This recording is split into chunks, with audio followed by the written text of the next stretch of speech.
الحمد لله وكفى والصلاة والسلام على عباده الذين اصطفى خصوصا على أفضلهم وخاتم النبيين محمد الأمين وعلى آله وصحبه أجمعين. أما بعد فقد قال الله تبارك وتعالى كما ورد في سورة الحجرات: أعوذ بالله من الشيطان الرجيم بسم الله الرحمن الرحيم. قالت الأعراب آمنا قل لم تؤمنوا ولكن قولوا أسلمنا ولما يدخل الإيمان في قلوبكم وَإِن تُطِيعُوا اللَّهَ وَرَسُولَهُ لَا يَلِتْكُم مِّنْ أَعْمَالِكُمْ شَيْئًا إِنَّ اللَّهَ غَفُورٌ رَّحِيمٌ. إِنَّمَا الْمُؤْمِنُونَ الَّذِينَ آمَنُوا بِاللَّهِ وَرَسُولِهِ ثُمَّ لَمْ يَرْتَابُوا وَجَاهَدُوا بِأَمْوَالِهِمْ وَأَنفُسِهِمْ فِي سَبِيلِ اللَّهِ أولئك هم الصادقون. قل أتعلمون الله بدينكم والله يعلم ما في السماوات وما في الأرض والله بكل شيء عليم. يمنون عليك أن أسلموا قل لا تمنوا علي إسلامكم بل اللہ یمن علیکم ان ہداکم للایمان ان کنتم صادقین. ان اللہ یعلم غیب السماوات والارض واللہ بصیر بما تعملون. وقال عز وجل كما ورد في سورة الصف: یا ایھا الذین آمنوا هل ادلکم علی تجارۃ تنجیکم من عذاب علیم تؤمنون باللہ ورسولہ وتجاہدون فی سبیل اللہ باموالکم وانفسکم ذالکم خیر لکم ان کنتم تعلمون. وقال عز وجل كما ورد في نفس السورة: ان اللہ یحب الذین یقاتلون فی سبیلہ صفا کأنہم بنیان مرصوص. صدق اللہ العظیم. وعن الحارث الاشعری رضی اللہ تعالی عنہ قال قال رسول اللہ صلی اللہ علیہ وسلم: انی آمرکم بخمس وفی روایت اللہ امرنی بہن بالجماعت والسمع والطاعت والہجرت والجہاد فی سبیل اللہ. رواہ امام احمد رحمہ اللہ. رب اشرح لی صدری ویسر لی امری واحلل عقدۃ من لسانی یفقہوا قولی. اللہم ربنا الہمنا رشدنا واعذنا من شرور انفسنا. اللہم ارنا الحق حقا وارزقنا اتباعہ وارنا الباطل باطلا وارزقنا اجتنابہ. اللہم نور قلوبنا بالایمان واشرح صدورنا للاسلام. اللہم وفقنا ان نجاہد فی سبیلک باموالنا وانفسنا. اللہم ارزقنا شہادۃ فی سبیلک. آمین یا رب العالمین. معزز حاضرین اور محترم خواتین، السلام علیکم ورحمۃ اللہ وبرکاتہ. ہمارا جو آج کا موضوع ہے وہ عنوان ہی سے نظر آ رہا ہے کہ طوالت طلب ہے. ایمان، اسلام اور اللہ کی راہ میں جد و جہد. سب سے پہلی بات اس ضمن میں یہ سمجھنی چاہیے کہ قرآن مجید میں ایمان اور اسلام اور مومن اور مسلم تقریباً ہم معنی اور مترادف الفاظ کے طور پر استعمال ہوئے، اگرچہ ایمان کا زیادہ تعلق انسان کے باطن سے ہے، اس کے ذہن سے ہے، قلب سے ہے، اور اسلام کا زیادہ تعلق اس کے عمل سے ہے، تاہم جس شخص کے دل میں ایمان ہے اور عمل میں اسلام ہے، اسے آپ مومن کہیں یا مسلم کہیں، کوئی فرق واقع نہیں ہوتا۔ Call the rose by any name, it will smell as sweet۔ لیکن یہ کہ اگر دو اصطلاحیں ہیں قرآن کی اور ہمارے دین کی، تو لازماً ان میں کوئی فرق ہے، اور یہ جو آج ہم جس کا مطالعہ کر رہے ہیں، یہ مقام قرآن حکیم کا اہم ترین مقام ہے اس خاص مضمون کے اعتبار سے۔ یہ وضاحت میں نے اس لیے کر دی کہ خاص مضمون کے اعتبار سے کہ قرآن کا کوئی ایک لفظ بھی غیر اہم نہیں ہے، لیکن مختلف موضوعات کے اعتبار سے مختلف مقامات کو سب سے بڑھ کر اہمیت کا حامل قرار دیا جا سکتا ہے۔ تو خاص اس موضوع پر، ایمان اور اسلام کے فرق پر، یہ مقام قرآن حکیم کا اہم ترین مقام ہے۔ قالت الاعراب آمنا، یہ بدو لوگ کہہ رہے ہیں ہم ایمان لے آئے۔ قل لم تؤمنوا، اے نبی ان سے کہہ دیجئے تم ایمان ہرگز نہیں لائے ہو۔ شاید بعض حضرات سوچے یہ ہرگز کا لفظ تم نے کہاں سے ایڈ کر دیا؟ تو عربی میں فعل ماضی کی نفی کا ایک طریقہ یہ ہے کہ ماضی ہی کے صیغے پر ما کا اضافہ کر دے، ما آمنتم، تم ایمان نہیں لائے ہو۔ لیکن فعل مضارع سے قبل لم لایا جائے تو یہ ماضی کی نفی ہے انتہائی تاکیدی۔ لم تؤمنوا، ما آمنتم نہیں کہا، لم تؤمنوا، تم ہرگز ایمان نہیں لائے ہو۔ ولیکن قولوا اسلمنا، ہاں یوں کہو کہ ہم اسلام لے آئے ہیں، یا ہم نے اطاعت قبول کر لی ہے، ہم نے سرنڈر کر دیا ہے، اسلام کی، اسلامی ریاست کی بالادستی قبول کر لی ہے۔ ولیکن قولوا اسلمنا، اور اب دیکھیے نہایت تاکیدی نفی پہلے ہو چکی ہے، لم تؤمنوا، پھر مزید تاکید ولما يدخل الایمان فی قلوبکم، ابھی تک ایمان تمہارے دلوں میں ہرگز داخل نہیں ہوا۔ یہ پھر لما، لم کا اضافہ ہے۔ یہ مقام ہے جہاں ان دونوں چیزوں کو بالکل علیحدہ کر کے ایک دوسرے کے مقابل میں لے آئے ہیں۔ ثابت ہوا ایمان کچھ اور ہے، اسلام کچھ اور ہے۔ ذرا نوٹ کر لیجئے کہ قرآن مجید میں یا اسلام کی اصطلاحات میں تین جوڑے ایسے ہیں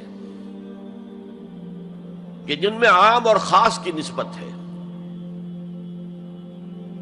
ایمان خاص ہے، اسلام عام ہے، یعنی ہر مومن تو لازماً مسلم ہے، ہر مسلم لازماً مومن نہیں ہے۔ یہی معاملہ نبی اور رسول کا ہے۔ نبی عام ہے، رسول خاص ہے۔ ہر رسول تو لازماً نبی ہے، لیکن ہر نبی لازماً رسول نہیں ہے۔ یہی معاملہ جہاد اور قتال کا ہے۔ قتال تو لازماً جہاد ہے، لیکن جہاد لازماً قتال نہیں ہے۔ ان اصطلاحات کے بارے میں بہت خوبصورت بات کہی ہے مفسرین نے، اذا التقیا خالفا واذا خالفا اجتمعا۔ جب یہ اصطلاحات سامنے سامنے آتی ہے، ایک دوسرے کے آمنے سامنے، تو ان کے مفہوم میں اختلاف ہو جاتا ہے۔ لیکن علیحدہ علیحدہ آ رہی ہوں، یہاں پر اکیلی اصطلاح ایمان ہے، یہاں پر اکیلی اصطلاح اسلام ہے، تو ان کے معنی تقریباً ایک ہو جاتے ہیں۔ اور دوسرے یہ کہ یہ اصطلاحات جو ہے جوڑے، یہ ایک دوسرے کی جگہ پر استعمال ہو جاتے ہیں۔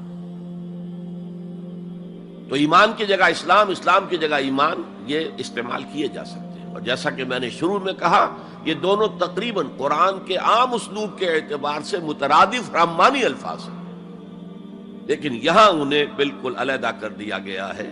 قالت الاعراب آمنا قل لم تؤمنوا ولكن قولوا اسلمنا ولما يدخل الايمان في قلوبكم۔ اب ذرا پس منظر سمجھیے کہ یہ کون لوگ تھے جن سے یہ کہا جا رہا ہے۔ دیکھیے، آپ کو معلوم ہے کہ ابتدا میں جب کہ حضور ابھی مکہ میں تشریف فرما تھے، تو جس شخص کے دل میں ایمان یقین کے درجے میں آ جاتا تھا، صرف وہی کہتا تھا اشہد ان لا الہ الا اللہ واشہد ان محمد رسول اللہ۔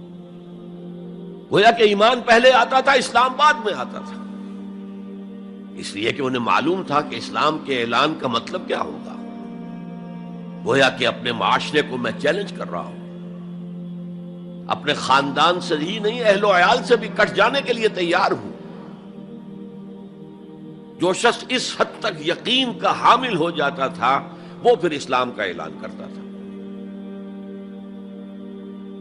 لیکن رفتہ رفتہ صورت بدلی، خاص طور پر ہجرت کے فوراً بعد۔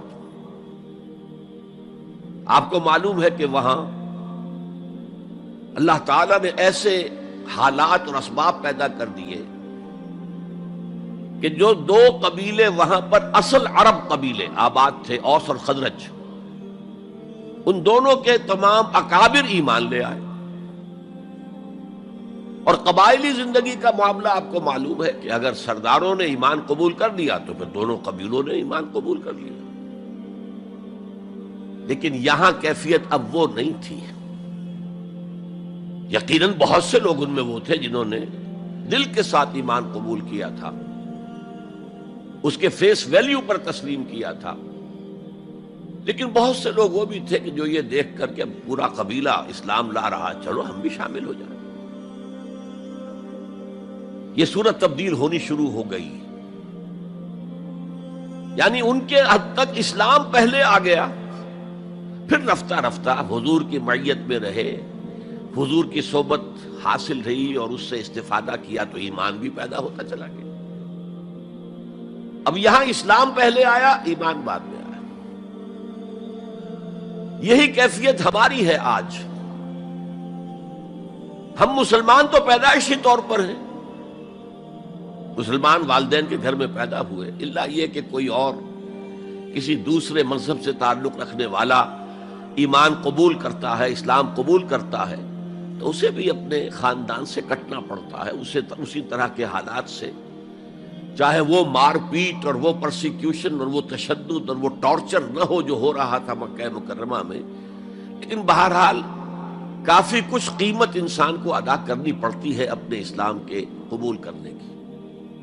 لیکن ہماری 99,999 فی لاکھ جو اکثریت ہے وہ تو انہی پر مشتمل ہے جو آباء و اجداد کی وجہ سے due to accident of birth مسلمان ہیں۔ تو اسلام تو پیدائشی طور پر مل گیا، پیدا ہوتے ہی داہنے کان میں اذان پڑھی گئی، بائیں میں اقامت کہی گئی۔ بڑا عجیب سا نکتہ ہے، ایک صاحب نے جب بیان کیا تو میں واقعی چونک گیا۔ انسان کی پیدائش کے وقت اذان دی گئی اور اقامت کہی گئی، نماز کوئی نہیں، اور اس کے انتقال کے وقت نماز پڑھی گئی بغیر کسی اذان کے، بغیر کسی اقامت کے۔ گویا کہ اس نماز کی اذان اور اقامت پیدائش کے وقت ہے جو نماز جنازہ کی شکل میں اس کی موت کے وقت پڑھی جا رہی ہے۔ اور یوں کہا جا سکتا ہے کہ ہماری یہ دنیاوی زندگی بس اتنے ہی وقفے کا نام ہے جتنی کہ اذان اور اقامت اور نماز کے درمیان ہوتی ہے۔ بہرحال یہ جو صورتحال کی تبدیلی ہوئی، جس کو میں نے کہا کہ ہمارے ہاں یہ دوسری تبدیلی 100% موجود ہے، یہ تبدیلی اپنے کلائمیکس کو پہنچ گئی جب حضور کو اللہ تعالیٰ نے اتنی کامیابی عطا کی کہ مکہ بھی فتح ہو گیا، تو اگرچہ عرب میں کوئی فارمل گورنمنٹ نہیں تھی، کوئی حکومت فارمل وہاں قائم نہیں تھی، لیکن قریش کا مقام پورے عرب میں ایسے ہی تھا جیسے کہ کسی ملک کا صدر مقام ہوتا ہے۔ مذہبی مرکز وہی تھا، خانہ کعبہ وہاں تھا، تمام قبیلوں کے بت وہاں رکھے ہوئے تھے، قریش اس کے متولی تھے، لہذا قریش کو امتیازی حیثیت حاصل ہو گئی، اور اس کا سب سے بڑا معاشی فائدہ جو انہیں ہوا تھا وہ یہ تھا کہ جبکہ دوسرے کسی قبیلے کا کوئی تجارتی قافلہ بچ کر نہیں جا سکتا تھا، اس پہ لوٹ مار، وہاں قریش کے قافلے کو کوئی ہاتھ نہیں لگاتا تھا، اس لیے کہ ہمارے تو خدا ان کے ہاسٹیجز ہیں، ہمارے بت جو ہیں رکھے ہوئے ہیں ان کے پاس خانہ کعبہ کے اندر، اگر ہم ان کے قافلے پر کوئی حملہ کریں گے تو وہ ہمارے بتوں کی گردن توڑ کر یا ایسے اٹھا کر باہر پھینک دیں گے۔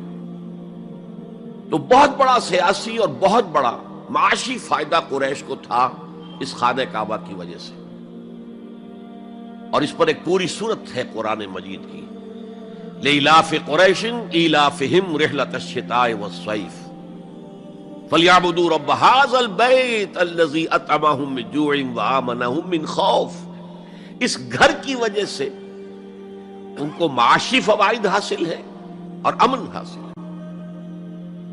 بہرحال جب مکہ فتح ہو گیا حضور کے دست مبارک پر صلی اللہ علیہ وسلم، تو اب پورے عرب کے اطراف و اکناف میں یہ بات طے ہو گئی کہ اب جدید اصطلاح میں ہم کہیں گے it's no use continuing resistance, اب ہم کیا مخالفت کریں اور کیا اب آپ کا راستہ روکنے کی کوشش کریں، بات ختم ہو گئی جب مکے پر اب حضور کا قبضہ ہے صلی اللہ علیہ وسلم۔ تو اب قبیلوں نے اپنے وفد بھیجنے شروع کیے، فلاں وفد آ رہا ہے ایمان کا اعلان کر رہا ہے، پورا قبیلہ ایمان لے آیا ہے، فلاں قبیلے کا وفد آ رہا ہے ایمان کا اظہار کر رہے ہیں، مسلمان ہو گئے ہیں، پورا عرب مسلمان ہو گئے۔ اب یہ لوگ جو ایمان لا رہے تھے، اور ایمان لانے کا مطلب کیا ہے؟ صرف یہ کہہ دینا اشہد ان لا الہ الا اللہ واشہد ان محمد رسول اللہ صلی اللہ علیہ وسلم، ان کی اندرونی کیفیات تین میں سے کوئی سی ایک ہو سکتی تھی، یا تو واقعی ان میں سے بھی کچھ لوگ ایسے تھے جو واقعتاً صدق دل سے ایمان لائے، ایسا بھی ہو سکتا ہے کہ وہ پہلے ہی سے ایمان لا چکے ہوں لیکن اپنے قبیلے کی عصبیت کی وجہ سے، اور یہ کہ پھر قبیلے کو چھوڑ کر کہیں جانا پڑے گا، وہ اظہار نہ کر رہے ہوں، اب اس کے اظہار کے اندر کوئی معنی نہیں رہا، کوئی رکاوٹ نہیں رہی، کوئی رسک نہیں رہا، یہ بھی ہو سکتا ہے۔ تو ایک ممکن کیفیت تو یہ تھی کہ وہ ایمان لائے ہو حقیقتاً صدق قلب سے، اور ایک ممکن صورت یہ تھی، اور یہ ہر انقلابی عمل میں ہوتا ہے، کہ مخالف انقلاب قوتیں جب یہ سمجھتی ہیں کہ اب ہمارا بس نہیں چلے گا، اب ہم انقلاب کا راستہ نہیں روک سکتے، تو بظاہر سرنڈر کر دیتے ہیں، لیکن دلوں میں ایک ارادہ ہوتا ہے دیکھیں گے کوئی موقع ملا، وہ حالات بدلے تو پھر ان سے نبٹ لیں گے۔ اگر کسی نے اس نیت سے اسلام کا اظہار کیا تو وہ گویا کہ منافق تھا، لیکن بہت سے لوگوں کی کیفیت ہو سکتی ہے نظری اعتبار سے کہ نہ مثبت طور پر ایمان ہے نہ منفی طور پر نفاق ہے، کوئی دھوکہ دینے کا ارادہ بھی نہیں ہے، کوئی صرف ٹائم گین کرنے کے لیے اسلام کا اظہار نہیں کیا ہے، تو گویا کہ یہ پازیٹو ویلیو ایمان کی +1 +2 +3 +4 ایمان کے درجے ہیں، ایک عام آدمی کا ایمان ہے، ایک ابو بکر صدیق کا ایمان ہے، زمین و آسمان کا فرق ہے۔ خود صحابہ میں یہ درجہ بندی تھی، اور ہم تو اپنے ایمان سے کیا نسبت اور کیا تناسب قائم کریں گے صحابہ کے ایمان کے ساتھ، بالخصوص ابو بکر صدیق جیسے صدیق اکبر کے ایمان کے ساتھ رضی اللہ تعالی عنہ۔ اسی طرح -1 -2 -3 -4 یہ منافقت کے درجے ہیں. کس درجے کا نفاق ہے، کس درجے میں ڈٹرمینیشن ہے کہ we have only to buy time, اب اس کے سوا چارہ نہیں ہے، اب ہم ریزسٹ نہیں کر سکتے. It's no use continuing resistance. سر جھکا لو and wait for some occasion, opportunity, کہ پھر کھڑے ہو اور اس انقلاب کو انڈو کر دیں، ختم کر دیں. کاؤنٹر ریولوشنری موومنٹ جیسے کہ بالفعل ہوئی. جھوٹے نبی کھڑے ہو گئے اور ایک مرحلہ تو ایسا آیا کہ معلوم ہوتا تھا کہ پورا عرب مرتد ہو گیا. جیسے وہ شکل تھی اذا جاء نصر اللہ والفتح ورأیت الناس يدخلون فی دین اللہ افواجا، اس کے بالکل برعکس پوزیشن ہو گئی یخرجون من دین اللہ افواجا. اسلام جو ہے وہ صرف چند شہر جو ہیں حجاز کے ان تک محدود رہ گیا. ابن تیمیہ رحمۃ اللہ علیہ نے ایک عنوان قائم کیا ہے، اثبات الاسلام بغیر الایمان. اسلام کا اثبات، تسلیم کر لینا اسلام کو بغیر ایمان کے.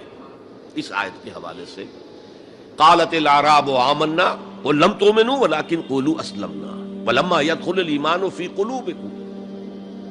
اب اگلا ٹکڑا اس آیت کا یہ ثابت کر رہا ہے کہ وہ منافق نہیں تھے. وَإِن تُطِيعُوا اللَّهَ وَرَسُولَهُ لَا يَلِدْكُم مِّنْ أَعْمَالِكُمْ شَيْئًا. اگر تم اللہ اور اس کے رسول کی اطاعت کرتے رہو، اس لیے کہ اسلام کے معنی یہ تو ہے، یہ تو لازماً کرنا ہوگا. وہ دور جو ہے آج کی طرح تو نہیں تھا کہ نماز نہ پڑھو تب بھی مسلمان، پڑھو تب بھی مسلمان، کروڑ پتی ہونے کے باوجود حج نہ کرو تب بھی مسلمان. تو یہ بات تو نہیں تھی اس وقت. تو یہ کہ اطاعت تو کرنی پڑتی تھی، اس لیے کہ اطاعت تو ظاہر ہو جاتی ہے، کوئی کر رہا ہے کون نہیں کر رہا ہے. ایک چھوٹی سی بستی مدینے کی، ان میں کون نماز پڑھ رہا ہے کون نہیں پڑھ رہا صاف واضح ہوتا تھا. لہذا منافقین کو بھی آ کر نماز پڑھنی پڑتی تھی، بلکہ جو رئیس المنافقین تھا وہ ہمیشہ پہلی صف میں ہوتا تھا. اور جب حضور صلی اللہ علیہ وسلم خطبہ دینے کے لیے کھڑے ہوتے تھے تو پہلے وہ کھڑا ہوتا تھا اور کہتا لوگوں دیکھو ان کی بات توجہ سے سنو، یہ اللہ کے رسول ہیں. وہ اپنی اہمیت جتانے کی خاطر، اس لیے کہ یہ جو اوس اور خزرج کے دو قبیلے تھے، ان میں اوس کا قبیلہ چھوٹا تھا، خزرج کا بڑا تھا، اور اس کا سردار یہ تھا سب سے بڑا. اور اس کے لیے طے ہو چکا تھا، مدینے والے اس ضرورت کو محسوس کر رہے تھے کہ یہاں 5 قبیلے آباد ہیں، اور 2 تو قدیم عرب کے ہیں جو یمن سے آ کر آباد ہوئے، اوس اور خزرج، اور 3 عرب سے باہر سے آئے ہوئے ہیں یہودی قبائل، بنو قینقاع، بنو نذیر یا نذیر اور بنو قریظہ.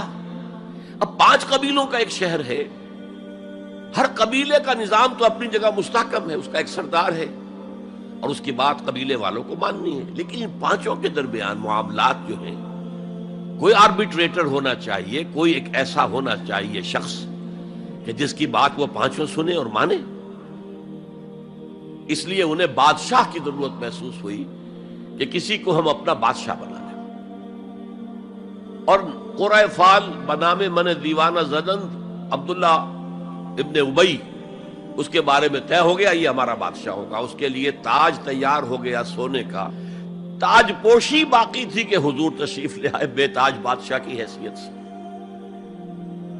اس کے سارے خواب بکھر گئے. لہذا منافق اول بھی وہ اور رئیس المنافقین بھی وہ. ایمان تو وہ بھی لے آیا، اگرچہ لایا ذرا لیٹ غزوہ بدر کے بعد، لیکن یہ ہے کہ وہ ایمان لایا تھا اسی انداز کا کہ ابھی دیکھیں گے، ہوا دیکھو، ہوا کا رخ دیکھو، تیل کی دھار دیکھو، کوئی حالت ایسی ہو جائے کہ پھر یہ معاملہ تلپٹ کر دیا جائے. تو یہاں کہا جا رہا ہے وَإِن تُطِيعُوا اللَّهَ وَرَسُولَهُ لَا يَلِدْكُم مِّنْ أَعْمَالِكُمْ شَيْئًا، جبکہ منافق کا کوئی عمل بھی قبول نہیں. لیکن یہاں فرمایا گیا کہ اگر تم اللہ اور اس کے رسول کی اطاعت کرتے رہو گے تو اللہ تعالیٰ تمہارے اعمال کے اجر و ثواب میں کوئی کمی نہیں کرے گا. دیکھیے اصولی اعتبار سے بات یہ ہے کہ ایمان کے بغیر کوئی عمل جو ہے قبول نہ ہو. یہاں ایمان کے بغیر نیکیوں کے اعمال کے قبولیت کا اعلان کیا جا رہا ہے. گویا کہ یہ ایک خاص رعایت ہے، اس لیے آیت ختم ہو رہی ہے ان اللہ غفور الرحیم. اللہ غفور ہے، اللہ رحیم ہے. یہ اس کے شان غفاری کا صدقہ ہے، یہ اس کی شان رحیمی کا صدقہ ہے کہ اس حال میں بھی تمہارے اعمال اگر تم اطاعت کرتے رہو گے اللہ اور اس کے رسول کی تو اللہ قبول فرما لے گا. البتہ یہاں یہ نوٹ آف کوشن سامنے رہنا چاہیے کہ اطاعت جزوی نہیں، اطاعت کلی، پوری کی پوری اطاعت. دو حکم بھی دیا گیا ہے، ماننا پڑے گا. جزوی اطاعت اطاعت نہیں ہے. Partial obedience is no obedience. اس لیے کہ اگر آپ نے ایک حکم قبول کر لیا ایک نہیں کیا تو جو نہیں کیا کیوں نہیں کیا کہ وہ آپ کے نفس کو پسند نہیں، جو قبول کیا وہ کیوں کیا کہ نفس نے الاؤ کر دیا آپ کو کہ ٹھیک ہے کر لو کوئی حرج نہیں. دونوں حالتوں میں ویٹو تو نفس کے ہاتھ میں ہے. لہذا partial obedience is no obedience at all. چنانچہ اس پر جو وعید آئی ہے سورہ بقرہ کی آیت نمبر 85 میں افتؤمنون ببعض الکتاب وتکفرون ببعض، تو کیا تم ہماری کتاب اور شریعت کے ایک حصے کو مانتے اور ایک کو نہیں مانتے؟ فما جزاء من یفعل ذلک منکم، تو جو کوئی بھی تم میں سے یہ روش اختیار کرے گا اس کی کوئی سزا نہیں ہے الا خزی فی الحیات الدنیا، سوائے اس کے کہ دنیا کی زندگی میں ذلیل اور خوار کر دیے جائیں. وَيَوْمَ الْقِيَامَةِ يُرَدُّونَ إِلَىٰ أَشَدِّ الْعَذَابِ، اور قیامت کے دن شدید ترین عذاب میں جھونک دیے جائیں. وَاللَّهُ بِغَافِلٍ عَمَّا تَعْمَلُونَ، اور جو کچھ تم کر رہے ہو اللہ اس سے غافل نہیں ہے. تم اپنی ظاہری ٹیپ ٹاپ سے، اپنے داڑھیوں کے طول سے اللہ کو دھوکہ نہیں دے سکتے، اپنے عمروں اور حجوں کی تعداد سے اللہ کو دھوکہ نہیں دے سکتے. He sees you through and through. تمہارے باطن کو دیکھتا ہے، تمہارے دل کو دیکھتا ہے. اسے معلوم ہے کہ تم نے حج تو کیا، حرام کی کمائی سے کیا ہے. بہرحال یہ بڑی شدید وعید والی آیت ہے قرآن مجید میں کہ جس کا نقشہ ہماری نگاہوں کے سامنے آج دنیا میں مسلمانوں کی کیا وقت ہے، کیا حیثیت ہے. 1.25 ارب سے لے کر 1.5 ارب تک کی تعداد ہے جو آنکی جاتی ہے مسلمانوں کی دنیا میں. گویا کہ ہر چوتھا یا ہر 5واں انسان مسلمان ہے. کتنا بڑا رقبہ ان کے قدموں تلے ہے. ہر طرح کے وسائل اللہ نے مہیا کیے ہیں، معدنیات، نباتات، پھر جو آج کی سب سے بڑی دولت تیل، اس کے سب سے بڑے ذخیرے مسلمانوں کے قدموں تلے ہیں. اس سب کے باوجود عزت نام کی کوئی شے نہیں. بین الاقوامی معاملات میں کوئی ہم سے رائے لیتا ہی نہیں. کسٹمی پرسد کے بھیا کیستی تم ہو کون، تمہاری رائے کیا؟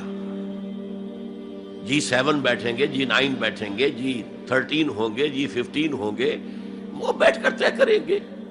کوئی مسلمان ملک نہ G7 میں نہ G15 میں، جسے ہم محاورے میں کہتے ہیں نہ 3 میں نہ 13 میں. یہ ہے ہماری عزت آج دنیا میں. اکثر مسلمان ملکوں کی حکومتیں امریکہ کی جیب میں ہیں. یہ ہے ہماری حیثیت. تو ذلت جو ہے وہ تو آج ہم پر ہے مسلط. فما جزاء من يفعل ذلك منكم الا خزي في الحياة الدنيا ويوم القيامة. اب یہ قیامت کے دن کی بات جو اللہ فرما رہے ہیں، دعا ہی کی جا سکتی ہے کہ اللہ تعالیٰ اس سے بچا لے، کرم فرمائے، اپنی شان غفاری اور شان رحیمی سے ہمیں اس روز کی ذلت سے اور شدید ترین عذاب میں جھونک دیے جانے کی جو یہاں پر خبر سنائی جا رہی ہے، وعید سنائی جا رہی ہے، اللہ تعالیٰ اس سے بچا لے. تو اس آیت کو اب آپ سامنے رکھیے. البتہ ایک بات میں اور آپ سے عرض کر دوں کہ جو کیفیت اس آیت میں سامنے آئی ہے یہ مستقل نہیں رہ سکتی. اگر کوئی شخص واقعتاً چاہے آغاز میں اس کا دل پازیٹیولی ایمان سے خالی تھا، لیکن ساتھ ہی نیگیٹو نفاق سے بھی خالی تھا. کہہ سکتے ہیں زیرو لیول ہے، پلس ویلیوز اور مائنس ویلیوز کے درمیان زیرو آئے گا. تو باطن کے اعتبار سے چاہے وہ زیرو لیول پر تھا، لیکن اگر وہ اطاعت کرتا رہا، نماز پڑھتا رہا، روزہ رکھتا رہا، زکوٰۃ دیتا رہا، حرام چیزوں سے بچتا رہا، فرائض ادا کرتا رہا، تو اس سے لازماً ایمان پیدا ہو جائے گا اس کے دلوں میں. اس لیے کہ یہ دو طرفہ پروسیس ہے، بائی لیٹرل. ایمان سے عمل پیدا ہوتا، عمل سے ایمان پیدا ہوتا. عمل انسان جب کرتا ہے، اللہ کی راہ میں قربانیاں دیتا ہے، زادتہم ایمانا، ان کے ایمان میں اضافہ ہو گیا. اچھا، اب یہ ہے پس منظر ایمان اور اسلام کا فرق. اب اس کے حوالے سے یہ بھی، اس سے پہلے اگرچہ میں اشارے کر چکا ہوں، اسلام کی جو تعریف کی گئی ہے، متفق علیہ روایت ہے حضرت عبداللہ ابن عمر سے رضی اللہ تعالی عنہما، بنی الاسلام علی خمس، اسلام کی عمارت 5 چیزوں پر قائم ہے. شہادت اللہ الہ الا اللہ وان محمد رسول اللہ، وإقام الصلاة وإيتاء الزکاة وصوم رمضان وحج البیت من استطاع الیہ سبیلا. کلمہ شہادت ہے کہ میں گواہی دیتا ہوں اللہ کے سوا کوئی معبود نہیں، اور میں گواہی دیتا ہوں کہ محمد صلی اللہ علیہ وسلم اللہ کے رسول ہیں. پھر 4 عبادات ہیں، نماز ہے، روزہ ہے، زکوٰۃ ہے، حج ہے. تو اسلام جو ہے دنیا میں قائم ہے ان 5 بنیادوں پر. اب ان میں خاص طور پر دیکھیے لفظ ایمان کہیں نہیں آیا. گویا کہ اسلام کی بنیاد اقرار باللسان پر ہے، اور دنیا میں کسی شخص کے مسلمان سمجھے جانے کا دار و مدار صرف اسی پر ہوگا. اگرچہ بعض فقہا نے کہا ہے کہ تصدیق بالقلب بھی ہونی چاہیے ساتھ، ٹھیک ہے، لیکن ہم ویریفائی تو نہیں کر سکتے نا. دنیا میں تو معاملہ قانون کا ہے، اور قانون تو ویریفائیبل فیکٹس کے اوپر فیصلہ کرے گا. ہم نہ کسی کے ایمان کو ویریفائی کر کے سند دے سکتے کہ ایمان ہے، نہ کسی کے ایمان کی نفی کر سکتے. تو دنیا میں معاملہ سارا اسلام پر ہے. ایک مسلمان اسلامی ریاست کا مکمل شہری ہے، ایک مسلمان معاشرے کا مکمل ایک رکن ہے. اسلام ہی پر سارا نظام ہے اس دنیا میں، لیکن آخرت میں سارا دار و مدار ایمان پر ہے.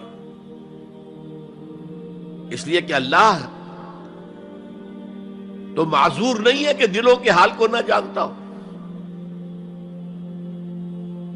ان اللہ لا ينظر الى صورکم ولا الى اموالکم ولکن ينظر الى قلوبکم واعمالکم. اللہ تعالیٰ نہ تمہاری صورتوں کو دیکھتا ہے، نہ تمہارے مالوں کو دیکھتا ہے، بلکہ وہ تو دیکھتا ہے تمہارے دلوں کو اور تمہارے اعمال کو. امام بخاری رحمت اللہ علیہ کا موقف کہ ایمان میں عمل بھی شامل ہے انٹیگرل پارٹ کی حیثیت سے، یہ حقیقی ایمان کے اعتبار سے 100% درست ہے. تو دل میں یقین ہوگا تو کیسے عمل اس کے خلاف ہو جائے گا. لیکن لیگل اور کانسٹیٹیوشنل لیول پر، جسے ہم اسلام کہیں گے، عمل علیحدہ ہے، ایمان علیحدہ ہے. اور ایمان حقیقی گھٹتا بھی ہے، بڑھتا بھی ہے. زادتہم ایمانا وما زادہم الا ایمانا وتسلیما، سورہ احزاب میں فرمایا کہ وہ جو 12,000 کا لشکر آ گیا تھا اور ایک شدید صورت پیدا ہو گئی تھی، اور محسوس ہوتا تھا perhaps this is the end، جیسے کہ ایک چراغ جل رہا ہے میدان میں رکھا ہوا اور جھکڑ چل رہا ہے بجھانے کے لیے. تو منافقین کا نفاق ان کی زبانوں پر آ گیا. ما وعدنا اللہ ورسولہ الا غرورا، ہم سے اللہ اور اس کے رسول نے جو وعدے کیے تھے وہ سب جھوٹے ثابت ہوئے. ہم سے کہا گیا تھا کیسر و کسریٰ کے خزانے تمہارے قدموں میں ہوں گے، اور آج کیا ہے، ہم رفع حاجت کے لیے باہر نہیں جا سکتے. تو منافقین کے اندر کا روگ جو تھا وہ ان کی زبانوں پر آ گیا. اور اہل ایمان کا معاملہ کیا ہوا؟ انہوں نے جب دیکھا لما راول احزاب قالوا ھذا ما وعدنا اللہ ورسولہ، انہوں نے کہا یہی تو ہے جس کا ہم سے اللہ اور اس کے رسول نے وعدہ کیا تھا. یہ آیت تو سورہ بقرہ میں نازل ہو چکی تھی. وَلَنَبْلُوَنَّكُمْ بِشَيْءٍ مِّنَ الْخَوْفِ وَالْجُوعِ وَنَقْصٍ مِّنَ الْأَمْوَالِ وَالْأَنفُسِ وَالثَّمَرَاتِ وَبَشِّرِ الصَّابِرِينَ، ہم لازماً آزمائیں گے تمہیں، لازماً آزمائیں گے، خوف سے، بھوک سے، فقر و فاقے سے، جان اور مال اور ثمرات کے ضیاع سے اور زیاں سے۔ فصل تیار کھڑی ہے اور عین وقت آ گیا ہے جنگ کا، اور وقت پر فصل کھجور کی اتاری نہ گئی تو تباہ ہو جائے گی، لیکن نہیں، نکلنا ہے۔ یہی معاملہ تھا جو کہ تبوک کے موقع پر ہوا ہے۔ قحط کی کیفیت تھی اور اب فصل تیار تھی، اب ساری امیدیں اس فصل پر تھی، کھجور کی، لیکن ظاہر ہے کہ کھجور کی فصل اتارنا کوئی عام خواتین کا کام تو نہیں ہے، لیکن مردوں سے کہا جا رہا نکلو اللہ کی راہ میں، سب کے سب۔ پہلی مرتبہ لفیر عام تھی، ہر صاحب ایمان نکلے، تو ایک بہت بڑی آزمائش۔ تو جو راسخ الایمان تھے، صادق الایمان تھے، ان کا رد عمل سچویشن ایک ہی ہے۔ منافقین کہہ رہے ہیں ما وعدنا اللہ ورسولہ الا غرورا، ہمیں تو اللہ اور اس کے رسول نے سبز باغ دکھا کر بروا دیا، اور اہل ایمان کہہ رہے ھذا ما وعدنا اللہ ورسولہ وصدق اللہ ورسولہ وما زادہم الا ایمانا وتسلیما، اور ان میں نہیں کوئی شے بڑی مگر ایمان اور تسلیم کے۔ جبکہ وہ جو ایک کانسٹیٹیوشنل ایمان ہے وہ ایک جامد شے ہے، it's a legal status that you get as a Muslim, تو یہ اسٹیٹس نہ گھٹتا ہے نہ بڑھتا ہے۔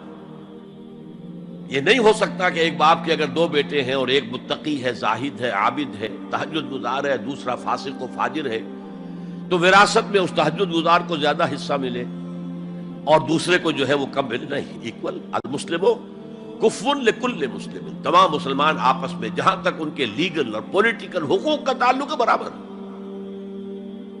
تو یہ فرق ہے ایمان اور اسلام میں۔ البتہ یہ میں آپ کو بتا چکا ہوں کہ یہ بھی ہو سکتا ہے کہ اسلام پہلے آئے، ایمان بعد میں آئے۔ ہم میں سے جب بھی اللہ تعالیٰ کسی کو نصیب فرما دے حقیقی ایمان، یقین والا ایمان، جیسے میں نے دعا کی اللہم نور قلوبنا بالایمان، اے اللہ ہمارے دلوں کو منور کر دے، روشن کر دے ایمان کے ساتھ، نور ایمان سے جگمگا اٹھے ہمارا دل، واشرح صدورنا للاسلام، اور ہمارے سینوں کو کھول دے اسلام کے لیے، اسلام کی ہر شے ہمیں حسین نظر آئے۔ حضور صلی اللہ علیہ وسلم کی حیات طیبہ کے آخری ایام میں یہ واقعہ پیش آیا کہ حضور مسجد نبوی میں تشریف فرما ہے، مجمع موجود ہے، اچانک ایک شخص ظاہر ہوتا، شدید و بیاض ثیاب، شدید و سواد شعر، اس کا لباس انتہائی سفید صاف، کوئی اس پر دھبا نہیں، داغ نہیں، میل نہیں، بال انتہائی سیاہ چمکدار، گرد آلود نہیں، ولا یعرفہ احد منا، اور ہم میں سے اسے کوئی پہچانتا بھی نہیں تھا، کسی بھی ریت سے، خاک سے بالکل آلودہ ہوئے بغیر بال ہیں، تو شاید یہ مدینے کا رہنے والا ہو، تو مدینے والوں میں سے کوئی تو ہوتا کہ جو اس کو جانتا پہچانتا، کوئی نہ کوئی تو گریٹ کرتا اس کو مجمع میں، آؤ آؤ ادھر آ جاؤ، میرے پاس آ جاؤ، کوئی نہیں۔ اور اگر براہ راست باہر سفر سے آ رہا ہے تو کچھ گرد آلود بال ہوتے، کچھ کپڑے میلے کچیلے ہوتے، تو لوگ حیران تھے، اور مزید یہ کہ اس نے سیدھا تیر کی طرح مجمع کو چیرتا ہوا حضور کے عین سامنے جا کر بیٹھ گیا۔ اب لوگ حیران ہیں، یہ ہے کون؟ اس کی یہ جرت، یہ جسارت، اور اس طرح دو زانو بیٹھا کہ حضور کے گھٹنوں کے ساتھ اپنے گھٹنے جوڑ دیے اور حضور کی رانوں پر اپنے دونوں ہاتھ رکھ دیے۔ اب سوال کیا، یا محمد اخبرنی عن الاسلام، اے محمد مجھے بتاؤ اسلام کیا ہے؟ حضور نے فرمایا وہی جو میں ابھی آپ کو حدیث سنا چکا ہوں، الاسلام ان تشہد اللہ الہ الا اللہ وان انا رسول اللہ وان تقیم الصلاۃ وتؤتی الزکاۃ وتصوم رمضان وتحج البیت ان استطعت الیہ سبیلا۔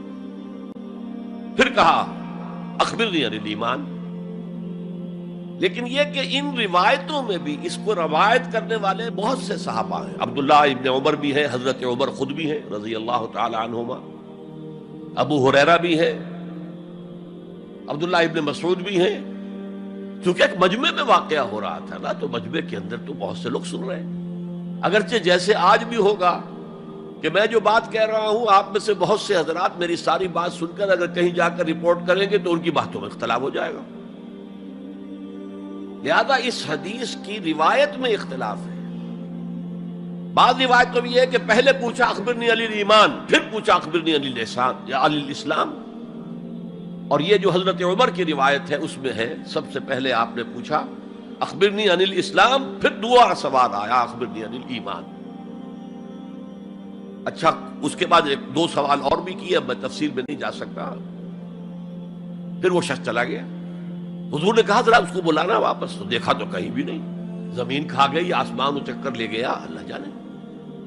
تب حضور نے فرمایا اوہ یہ جبرائیل تھے جو تمہیں تمہارا دین سکھانے آئے تھے. یعلمکم دینکم اذ لم تسألوہ، جبکہ تم نے اس کے بارے میں سوال نہیں کیا.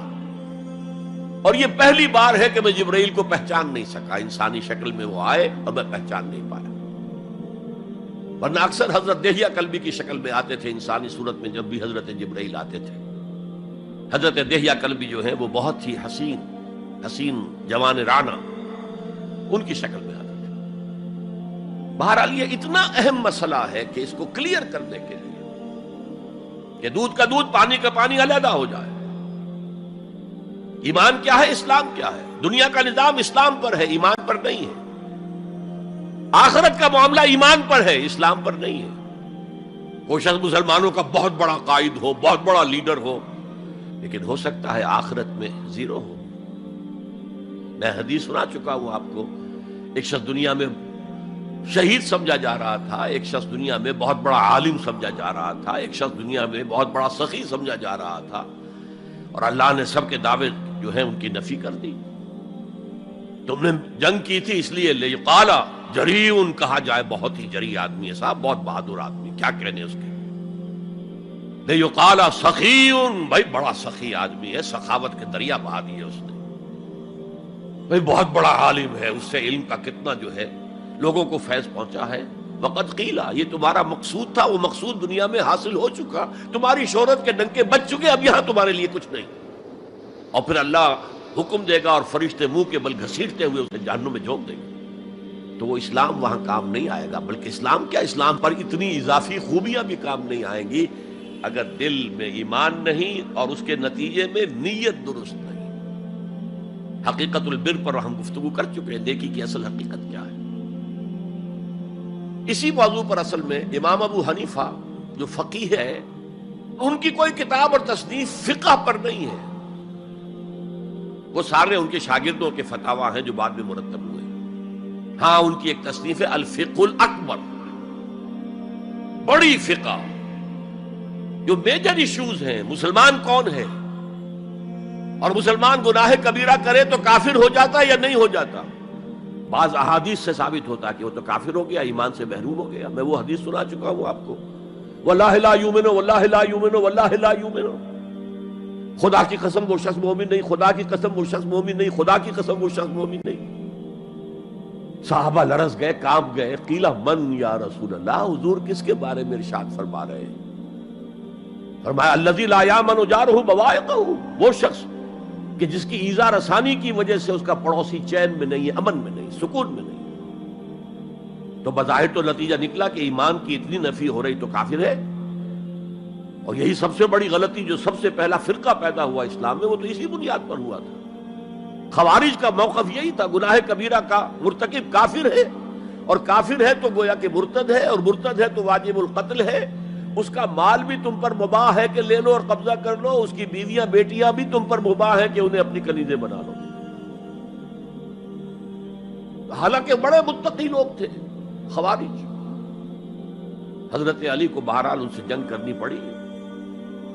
4000 خوارج جو ہیں جنگ نہروان کے اندر قتل ہوئے، اور پھر خوارج کی تکفیر پر امت کا اجماع ہوا کہ وہ دائرہ اسلام سے خود خارج ہو گئے. ان موضوعات پر امام ابو حنیفہ کی تسلیم اپنی ہے، گناہ کبیرہ سے بھی کوئی شخص کافر نہیں ہوتا. بہرحال ہمارا جو اصل موضوع ہے اس کی طرف میں آ رہا ہوں. اسلام اور ایمان کو جب علیحدہ علیحدہ اس طرح کر دیا، نیچرلی اب ایک سوال پیدا ہوتا ہے کہ پھر مومن کو ڈیفائن کیجئے. ہو is a momin? We want to be acknowledged as مومنز.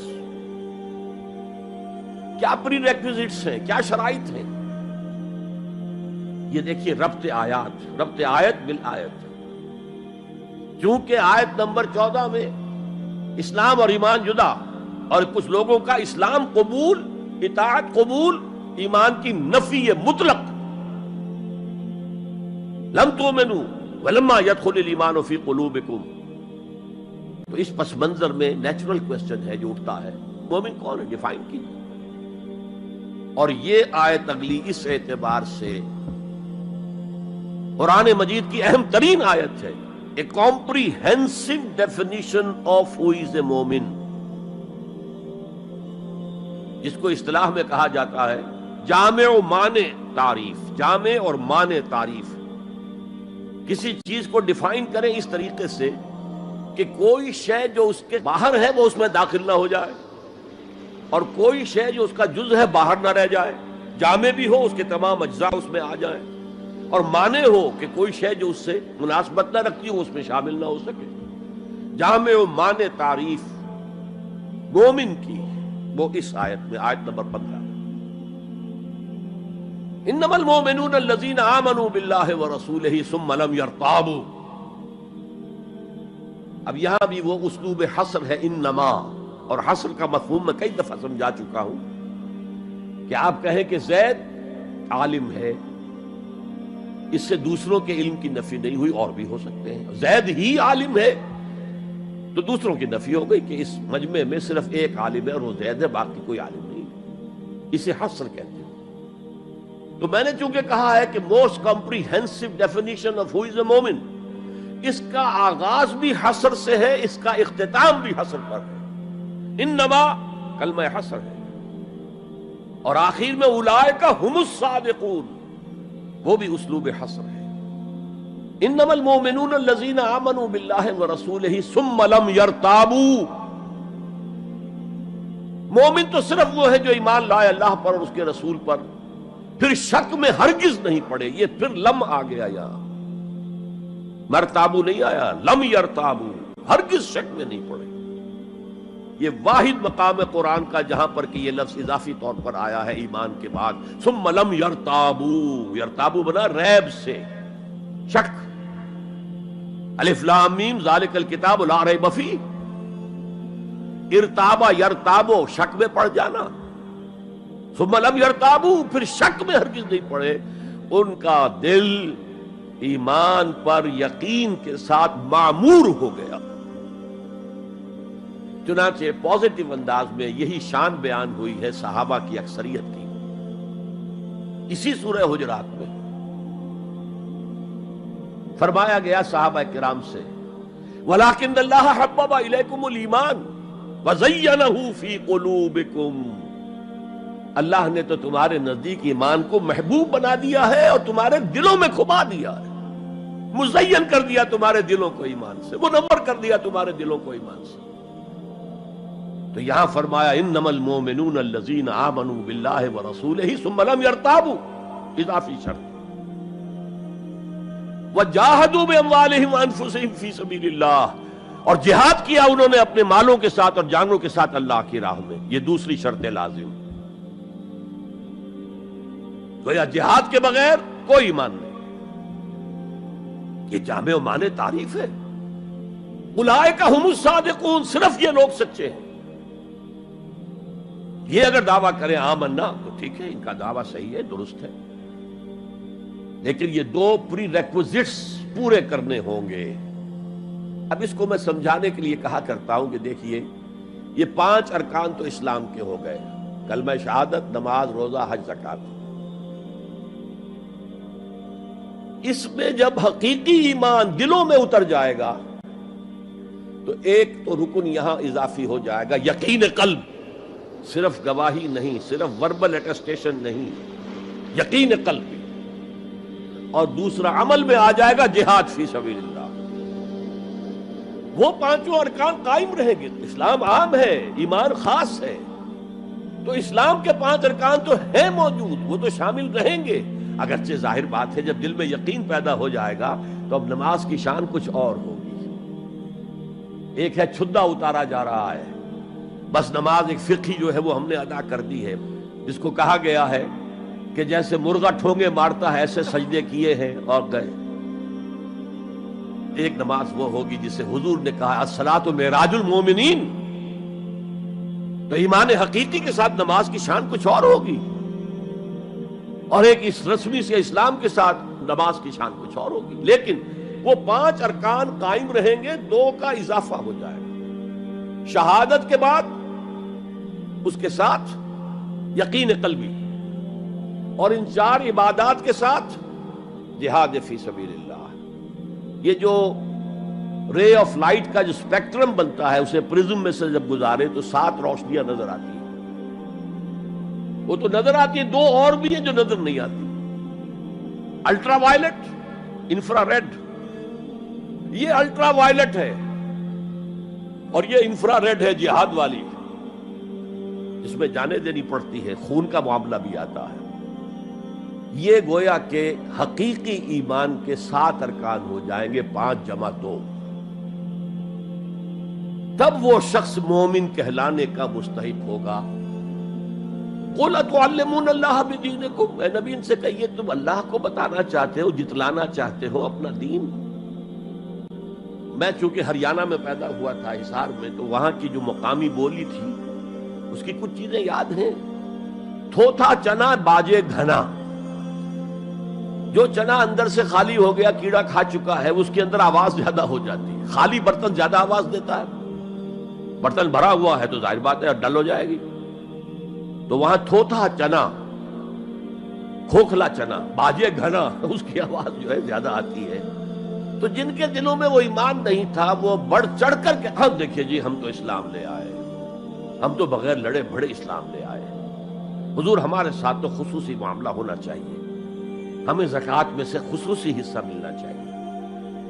یہ جو وہ جتلاتے تھے اپنے دین کو، تو فرمایا قُلْ أَتُعَلِّمُونَ اللَّهَ بِدِينِكُمْ، کیا اللہ کو اپنا دین جتلا رہے ہو. وَاللَّهُ يَعْلَمُ مَا فِي السَّمَاوَاتِ وَمَا فِي الْأَرْضِ، اللہ کو تو معلوم ہے جو کچھ آسمانوں میں ہے اور جو کچھ زمین میں ہے. وَاللَّهُ بِكُلِّ شَيْءٍ عَلِيمٌ، اللہ تو ہر چیز کا جاننے والا ہے. اگر حقیقی ایمان تمہارے دلوں میں تو اللہ کو معلوم ہے، اور جیسا ایمان تم لائے ہو اللہ جانتا ہے اس کو. آیا واقعی صدق دل کے ساتھ ہے، یا نفاق کے اور دھوکے کے ساتھ ہے، یا یہ کہ خالی اسلام ہے، 0 لیول ہے.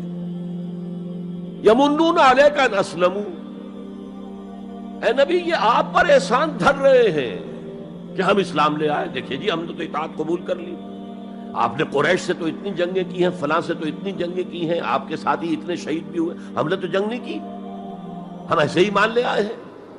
تو گویا کہ احسان ہے ہمارا.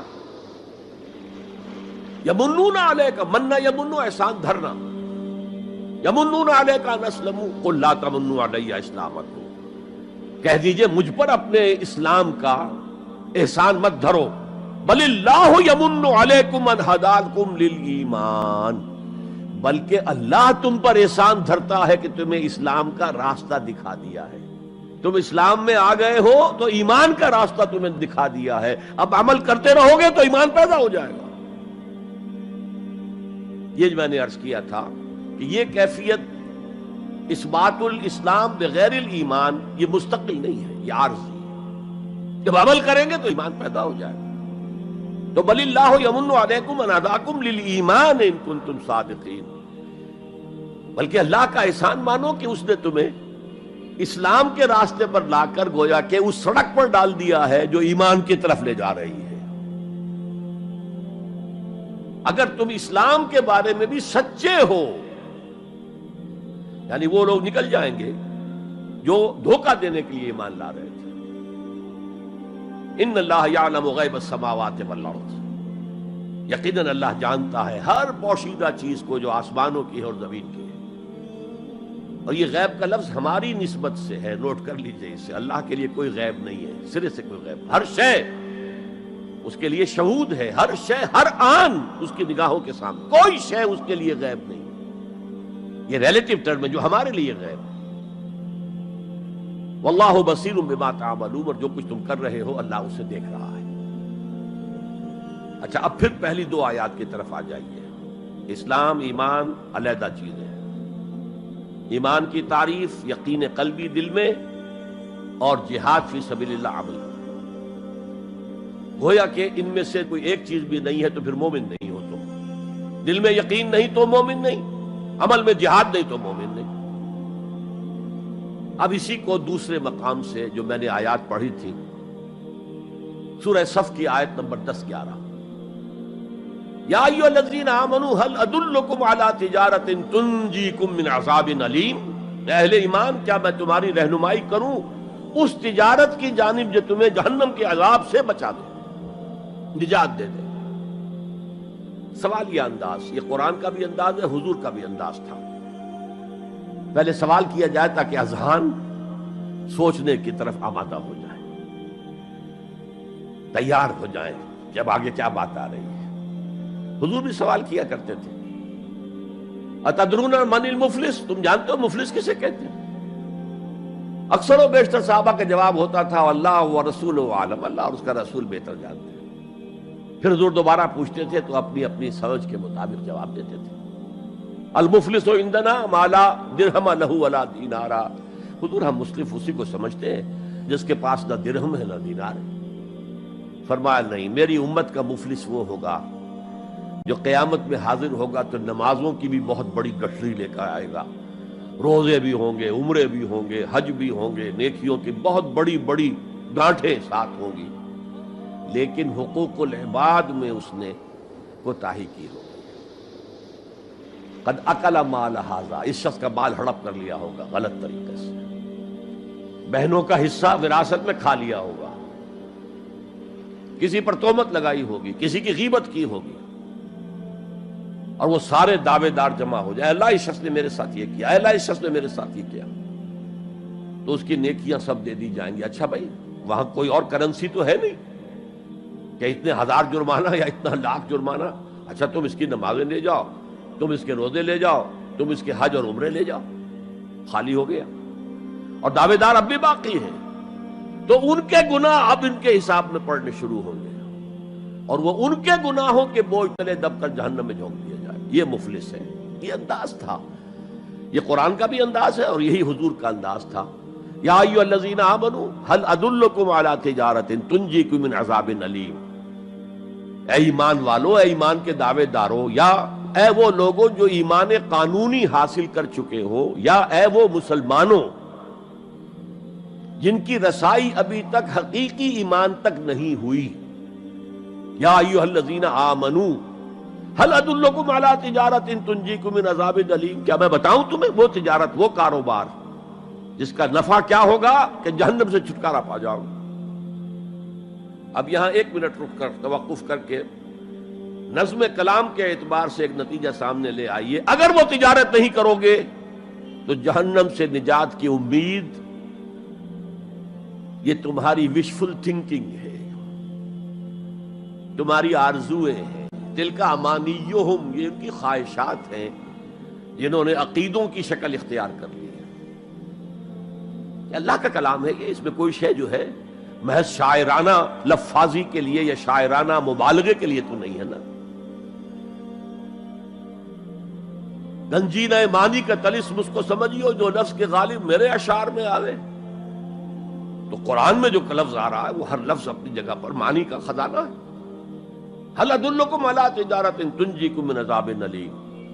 اب جواب سنیے، تؤمنون باللہ ورسولہ، ایمان لاؤ اللہ پر اور اس کے رسول پر جیسا کہ ایمان لانے کا حق ہے. بات وہی ہو گئی نا، وہ پہلا تمہارا قانونی ایمان تھا، اصل ایمان کچھ اور ہے. اسی کو سورہ نساء میں فرمایا یا ایھا الذین آمنوا آمنوا باللہ ورسولہ والکتاب الذی نزل علی رسولہ والکتاب الذی انزل من قبل. اے ایمان کے دعوے دارو، ایمان لاؤ جیسا کہ ایمان لانے کا حق ہے، اللہ پر بھی اور اس کے رسول پر بھی، اور اس کتاب پر بھی جو اپنے رسول پر اس نے نازل فرمائی، اور اس کتاب پر بھی جو پہلے نازل کی تھی. تؤمنون باللہ ورسولہ وتجاہدون فی سبیل اللہ باموالکم وانفسکم، بالکل وہی آیت نمبر 15 بن گئی کہ نہیں سورہ حجرات کی؟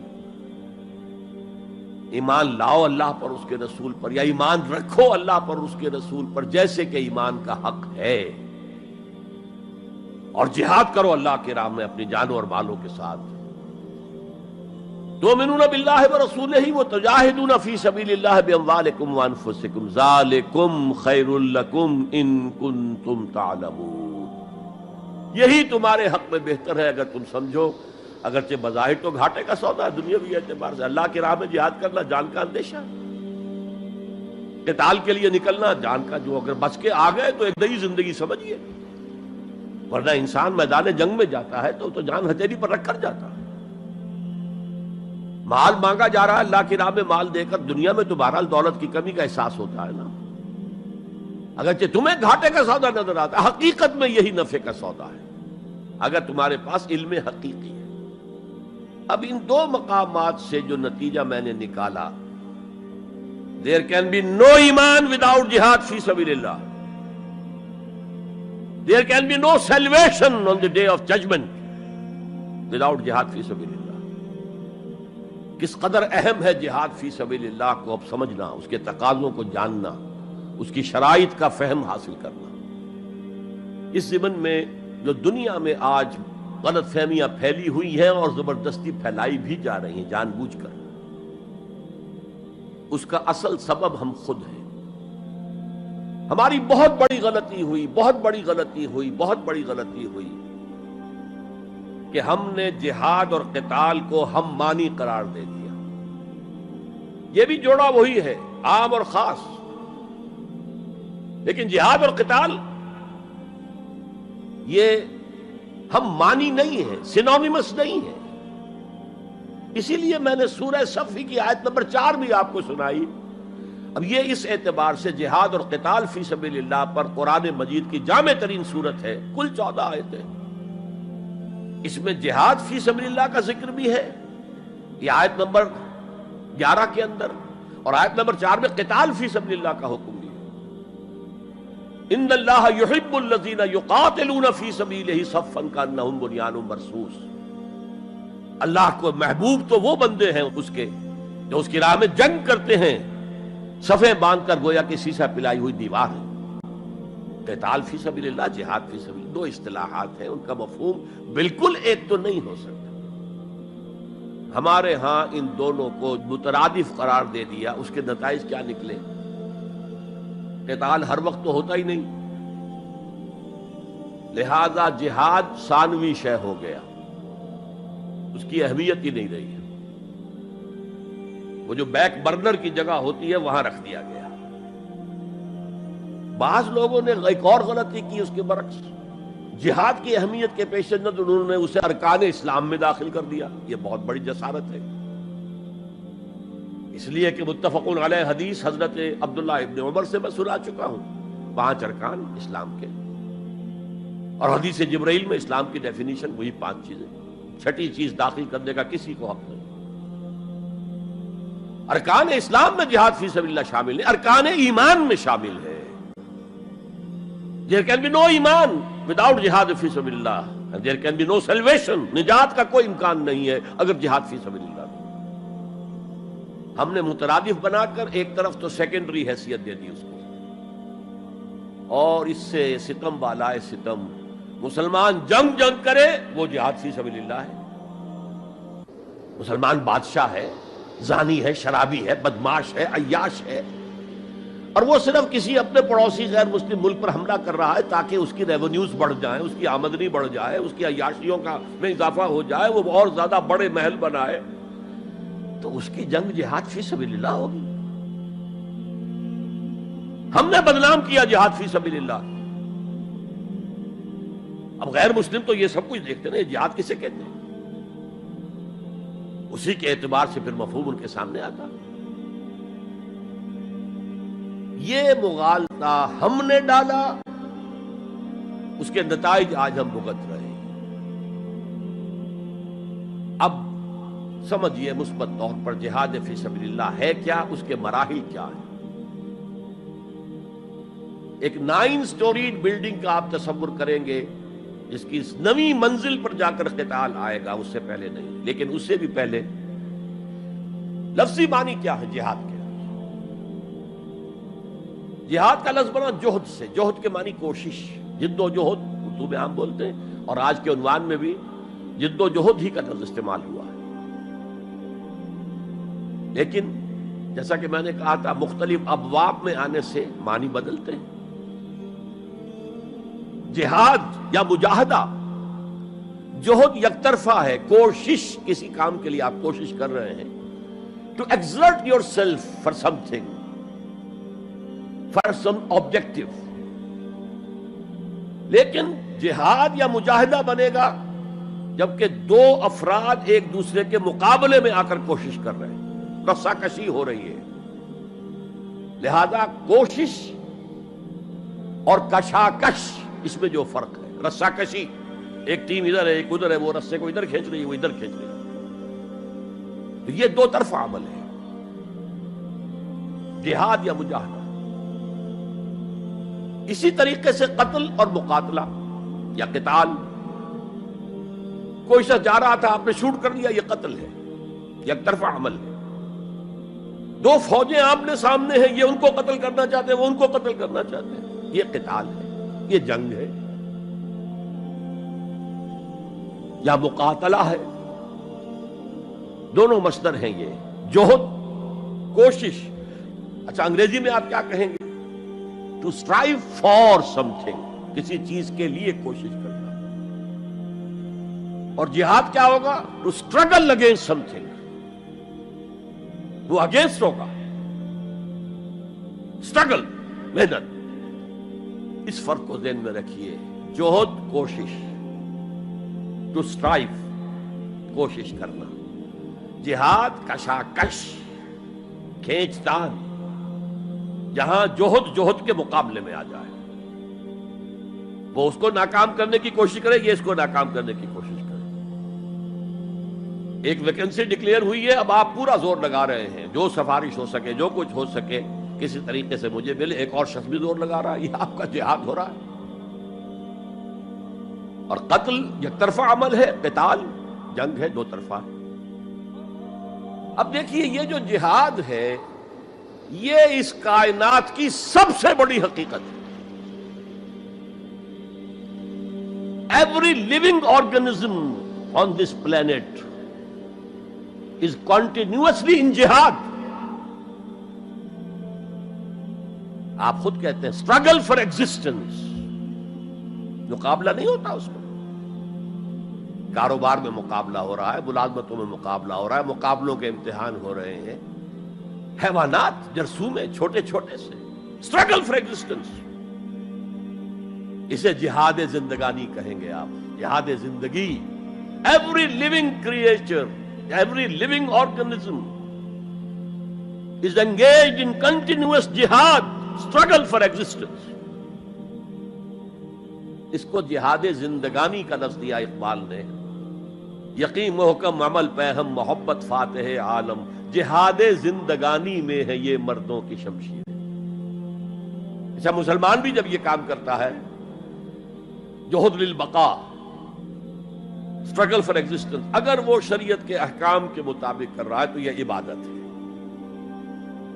اگر حرام ذریعے استعمال کر رہا ہے، غلط ذریعے استعمال کر رہا ہے، دھوکہ دے رہا ہے، جھوٹی قسمیں کھا رہا ہے، تو یہ حرام کے درجے میں چلا گیا.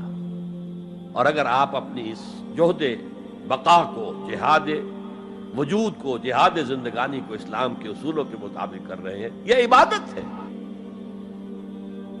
حضور نے فرمایا القاسم حبیب اللہ، جو شخص محنت کر کے کماتا ہے وہ اللہ کا ساتھی ہے، اللہ کا دوست ہے، حبیب اللہ. اور سب سے بہترین کھانا بتایا وہ ہے رزق جو اپنے ہاتھ کی کمائی سے ہو، محنت، مشقت. بہرحال یہ جہاد کا ایک آغاز ہے. میں نے کہا تھا یہ یونیورسل فینومینن ہے، یونیورسل، اس کائنات کی سب سے بڑی حقیقت یہی ہے. اس سے اوپر اٹھیے، انسانی سطح پر سب سے بڑا جہاد اپنے حقوق کا حصول، the freedom struggle. Struggle for self determination. کوئی قوم آ کر آپ پر حاکم ہو گئی، اس سے نجات حاصل کرنا. یہ جہاد فی سبیل الحریت. فی سبیل کسے کہتے ہیں؟ For the cause of, in the cause of. جہاد فی سبیل الحریت جائز ہے، سب کریں گے، سب کی آزادی حق ہے، کسی کو غلام بنا کر رکھنے کا کسی کو اختیار نہیں ہے. تو struggle for freedom it's a universal phenomenon. اور مسلمان بھی اگر کرے گا اور اللہ کی حدود کے اندر رہ کر کرے گا تو وہ بھی اللہ کے ہاں وہ اجر و ثواب کا مستحق ہوگا، بلکہ اگر جان دے دے گا شہید شمار ہوگا. اس لیے کہ حضور کی ایک حدیث ہے، من قتل دون مالہ فہو شہید. جو شخص اپنے مال کی حفاظت میں مارا گیا وہ بھی شہید ہے. اب آپ کہیں جا رہے تھے، آپ کے پاس کچھ مال ہے، جیب میں کچھ ہے، کوئی ڈاکو آ گئے، آپ کو گھیر لیے. اب آپ کے پاس دو راستے، ایک تو آپ کہیں لو بھائی جو کچھ ہے یہ حاضر ہے، لے لو، میری جان بخشی کرو، اور ایک یہ کہ آپ ڈٹ جائیں. اس ڈٹ جانے میں اگر جان چلی گئی تو آپ شہید ہیں. من قتل دون مالہ ہی، تو مال سے تو 1000 گنا بڑی شے ہے حریت، فی سبیل الحریہ. لیکن ہم نے کیا غلطی کی؟ فریڈم سٹرگل کو بھی جہاد فی سبیل اللہ کہہ دیا. بہت بڑی غلطی، جس کا سب سے بڑا مثر میں آپ کو بتاتا ہوں. یہ mid 50s کی بات ہے. میں اپنے MBA سے فارغ ہو کر منٹگمری میں، جو اب سائیوال کہلاتا ہے، جا کر آباد ہو گیا تھا والدین کے پاس. الجزائر میں اس وقت فریڈم سٹرگل چل رہی تھی فرانس کے خلاف. تو اس کے لیے کچھ فنڈز حاصل کرنے کے لیے ایک وفد آیا پاکستان کے دورے پر. ایک تو کرنل صاحب تھے، کرنل عودہ، وہ تو داڑھی مونچھ صاف تھے جیسے ہوتے ہیں عام طور پر فوجی. لیکن ایک بہت بڑے عالم دین علامہ بشیر الابراہیمی الجزائری، بہت مشہور، بہت بڑے عالم، وہ بھی ساتھ تھے. انہوں نے جو تقریر کی عربی میں، جہاد فی سبیل اللہ، جہاد فی سبیل اللہ. واقعہ یہ کہ وجد میں آ گیا پورا مجمع. وہ لوگ تو وجد میں نہیں آ سکے ہوں گے جنہوں نے ترجمہ، جنہوں نے سنا ہے، لیکن میں عربی سے واقف تھا تو میں واقعتاً وجد میں آ گیا. قرآن کا بیان، حدیث کے بیان، جہاد فی سبیل اللہ کی اہمیت، جہاد فی سبیل اللہ کا مقام و مرتبہ. اچھا، جو بھی ہو سکا پیسے ہم نے جمع کیے، کمیٹی بنائی، تھیلی پیش کی. Now prepare for the shock. جب یہ جہاد کامیاب ہوا تو ایک سوشلسٹ ریاست قائم ہو گئی. How come? اگر یہ جہاد فی سبیل اللہ تھا تو اسلامی ریاست قائم ہونی چاہیے تھی. اگر درخت آم کا تھا تو اس میں نمولی کیسے لگ گئی؟ معلوم ہوا کہ ہم نے غلطی کی تھی. ہم نے اسے جہاد حریت کی بجائے جہاد فی سبیل اللہ کہہ دیا. بھئی جہاد حریت جائز ہے اور اس کے لیے جان دینا بھی شہادت ہے، لیکن آپ نے اس کو جہاد فی سبیل اللہ کیسے کہہ دیا؟ چنانچہ یہ نوٹ کر لیجئے کہ میں نے جب افغانستان میں روسی فوجیں داخل ہو گئی تو جو وہاں پر ایک سٹرگل شروع ہوئی ہے، ریزسٹنس شروع ہوئی ہے، میں نے اسے کبھی جہاد فی سبیل اللہ نہیں مانا. جہاد فی سبیل اللہ کا نعرہ لگوا کر امریکہ نے فائدہ اٹھایا، مرے افغان، اور کام بن گیا اس کا آرک رائیول جو ہے وہ ختم ہو گیا. اور نتیجہ پوری دنیا بھگت رہی ہے کہ بائی پولر کی بجائے یونی پولر دنیا ہو گئی. اور وہ جو ایک پول ہے جتنا طاقت کے نشے میں اس وقت چور چور ہے، وہ آپ کو معلوم ہے، مجھے تفصیل میں جانے کی ضرورت نہیں. میں نے کہا تھا جہاد حریت ہے، جائز ہے، to defend your country against an invader, لیکن اسے جہاد فی سبیل اللہ نہ کہیں. اچھا، اس سے آگے آئیے.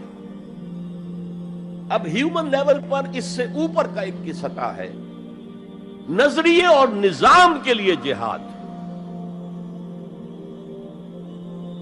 ایک نظریہ تھا مارکسزم، اس کی بنا پر نظام جو بنا وہ communism. Who really believed in Marxism and communism, he struggled to establish a communist state. یہ جہاد ہے فی سبیل الاشتراکیہ، اشتراکیت کی راہ میں جہاد کر رہے ہیں. جانیں دے رہے ہیں، مر رہے ہیں، زار کی فوجیں جو ہیں وہ شوٹ کر رہی ہیں کھڑے ہو کر کے قطاروں کے اندر، جانیں دے رہے ہیں۔ اس کے بغیر تو ظاہر بات ہے شہنشاہیت، زار کی شہنشاہیت کہیں جگہ چھوڑ سکتی تھی، کہیں اپنی جڑ چھوڑ سکتی تھی؟ تو یہ جو جہاد ہے یہ ہے ایک نظریے کی بنیاد پر، اس نظریے پر ایک نظام قائم ہوتا ہے، جس نظریے میں وہ بلیو کرتے ہیں کہ یہی حق ہے، یہی انسان کے لیے بہتر ہے، اسی میں عدل ہے، اسی میں انصاف ہے، اس کو قائم کرنے کی جد و جہد کرنا ان پر فرض ہے۔ نہیں کرتے تو آپ کہیں گے ایسے ہی جھوٹ موٹ کو بنا پھرتا ہے کمیونسٹ، اس کی تو ساری دوستیاں، اس کے سارے تعلقات جو ہیں وہ تو کیپٹلسٹ کے ساتھ تھے، تو ان کے تنخواہیں لیتا۔ آپ کہتے ہیں کہ نہیں کہتے؟ یہ ہے جہاد، اگر وہ نظریہ ایمان ہے اور نظام اسلام ہے، اس کے لیے جو جہاد ہوگا وہ جہاد فی سبیل اللہ ہے۔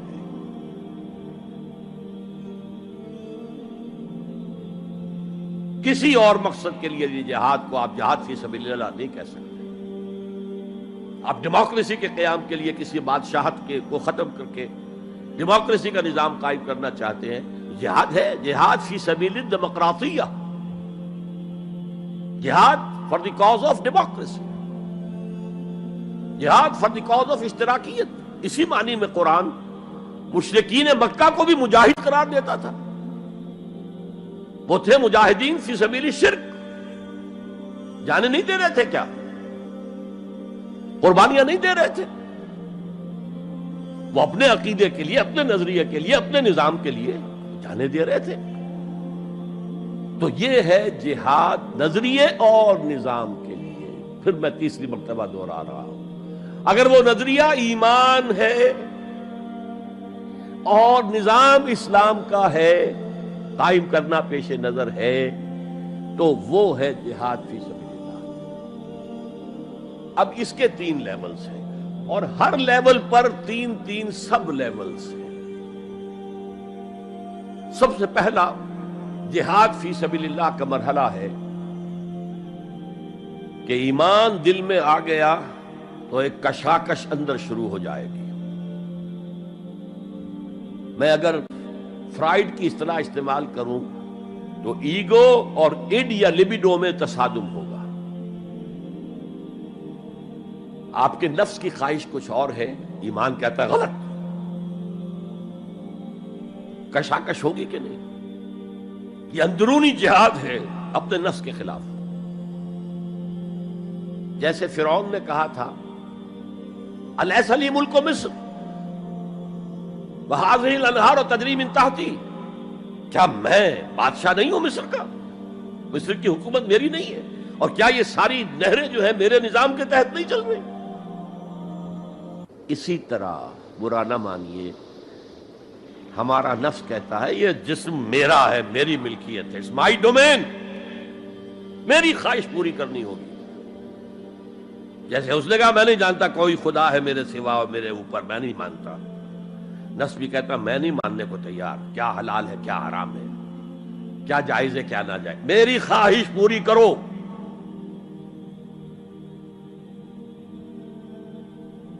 اس کے خلاف جہاد، یہ پہلی منزل کا جہاد ہے۔ اور آپ کو معلوم ہے 3 منزلہ عمارت ہے، تو بلند ترین تو ہے تیسری منزل، اہم ترین ہے پہلی منزل۔ پہلی منزل بنے گی تو دوسری بنے گی، دوسری ہوگی تو تیسری بنے گی نا۔ پہلی منزل یہ ہے اور اہم ترین یہ ہے۔ اسی لیے مولانا روم نے کہا نفس ماں ہم کم ترس فرعون نیست، میرا نفس بھی فرعون سے کم نہیں ہے، لیکن ایراعون نیست، اس کے پاس لاؤ لشکر تھا، اس نے زبان سے بھی کہہ دیا تھا انا ربکم الاعلی، میں ہوں خدا۔ میرا نفس بیچارہ اس کے پاس کوئی لاؤ لشکر نہیں، زبان سے تو یہ کچھ نہیں کہتا، اندر یہی کہتا میں بادشاہ ہوں اس وجود کا، میری مرضی پوری۔ تو اسٹرگل اگینسٹ دس بیسر سیلف، ایک سیلف ہے اونچی سیلف، خودی، انا، ایگو، اور ایک ہے یہ بیسر سیلف، یمانی جبلتیں جو اندھی بہری ہیں، جو حلال اور حرام سے انہیں کوئی غرض نہیں ہے، ان کے خلاف جہاد کرنا۔ آپ نے فرمایا صلی اللہ علیہ وسلم، المجاہد من جاہد نفسہ، اصل مجاہد وہ ہے جو اپنے نفس کے خلاف جہاد کر سکے۔ تمہارے اندر یہ دشمن تو بیٹھا ہوا ہے، تکڑا ہے، تمہیں کنٹرول کر رہا، چلے آؤ باہر کے دشمنوں سے جہاد کرنے کے لیے۔ تم نے ٹانگے کو گھوڑے کے آگے باندھ دیا۔ اور ایک دفعہ حضور سے پوچھا گیا، ای الجہاد افضل یا رسول اللہ، اے اللہ کے رسول سب سے افضل جہاد کون سا ہے؟ فرمایا ان تجاہد نفسک فی طاعت اللہ، اپنے نفس کے خلاف جہاد کرو، اسے اللہ کا مطیع کرو۔ یہ جو اندر کی کشمکش ہے، کشاکش ہے، یہ جہاد فی سبیل اللہ کا نقطہ آغاز، اللہ کا مطیع بنانا ہے نفس کو۔ اس کے ساتھ دو سب لیول اور ہیں۔ اس نفس کو بھڑکانے والی ایک قوت ہے انویزیبل، اور ویزیبل بھی ہے۔ انویزیبل قوت سب سے بڑی ابلیس، شیطان لعین، اور اس کے چیلے چاٹے جنات میں سے، اور ویزیبل میں انسانوں میں جو اس کے ایجنٹ ہیں، جو فحاشی کو کلچر کا نام دے، یہ اس ابلیس کے چیلے ہیں۔ ان کے خلاف جہاد نہیں کریں گے آپ، اگر آپ ان کے خلاف ایگریسو ایٹیٹیوڈ اختیار نہیں کریں گے تو آپ ان کے دباؤ میں آ جائیں گے۔ ان الشیطان لکم عدوا فاتخذوہ عدوا، اے لوگوں یہ شیطان تمہارا دشمن ہے، اس کو اپنا دشمن سمجھو۔ وہ تمہیں سبز باغ دکھاتا ہے، بدی کو مزین کر کے دکھاتا ہے، اچھے اچھے نام اس کے رکھ دیتا ہے، اور تمہیں آمادہ کرتا ہے بدی کے ارتکاب پر۔ نہیں، وہ تمہارا دشمن ہے۔ افتتخذونہ وذریتہ اولیاء من دونی، تم مجھے چھوڑ کر اسے اور اس کے چیلے چانٹوں کو تم اپنا دوست بناتے ہو۔ نہیں، شیطان کے خلاف جنگ کرو۔ اور تیسرا اس پر سب لیول کیا ہے؟ معاشرہ اگر بگڑا ہوا ہے، اس کا عمومی رجحان برائی کی طرف ہے، تو سوشل پریشرز آپ کو ادھر دھکیلتے ہیں۔ جیسے کہ اگر کوئی موب جا رہا ہے تو اس کے ساتھ چلنا تو بہت آسان ہے، وہ خود ہی آپ کو دھکیلتا ہوا لے جائے گا۔ اس کے خلاف چلنا بہت مشکل کہا۔ ہو سکتا ہے آپ بڑی زور لگا کے 4 قدم آگے بڑھیں، پھر کوئی ریلا آئے 10 قدم پیچھے لے جائے۔ تب دو ہی راستے ہیں، زمانہ بات و سازت تو بعد زمانہ بے ساز۔ یا تو پیسو معاملہ ہے، زمانہ تمہارے ساتھ سازگاری نہیں کرتا، چھوڑو تم زمانے کے ساتھ سازگاری اختیار کر لو، چلو تم ادھر کو ہوا ہو جدھر کی۔ ایک یہ ہے کہ نہیں، زمانہ بات و سازت تو بعد زمانہ ستیس۔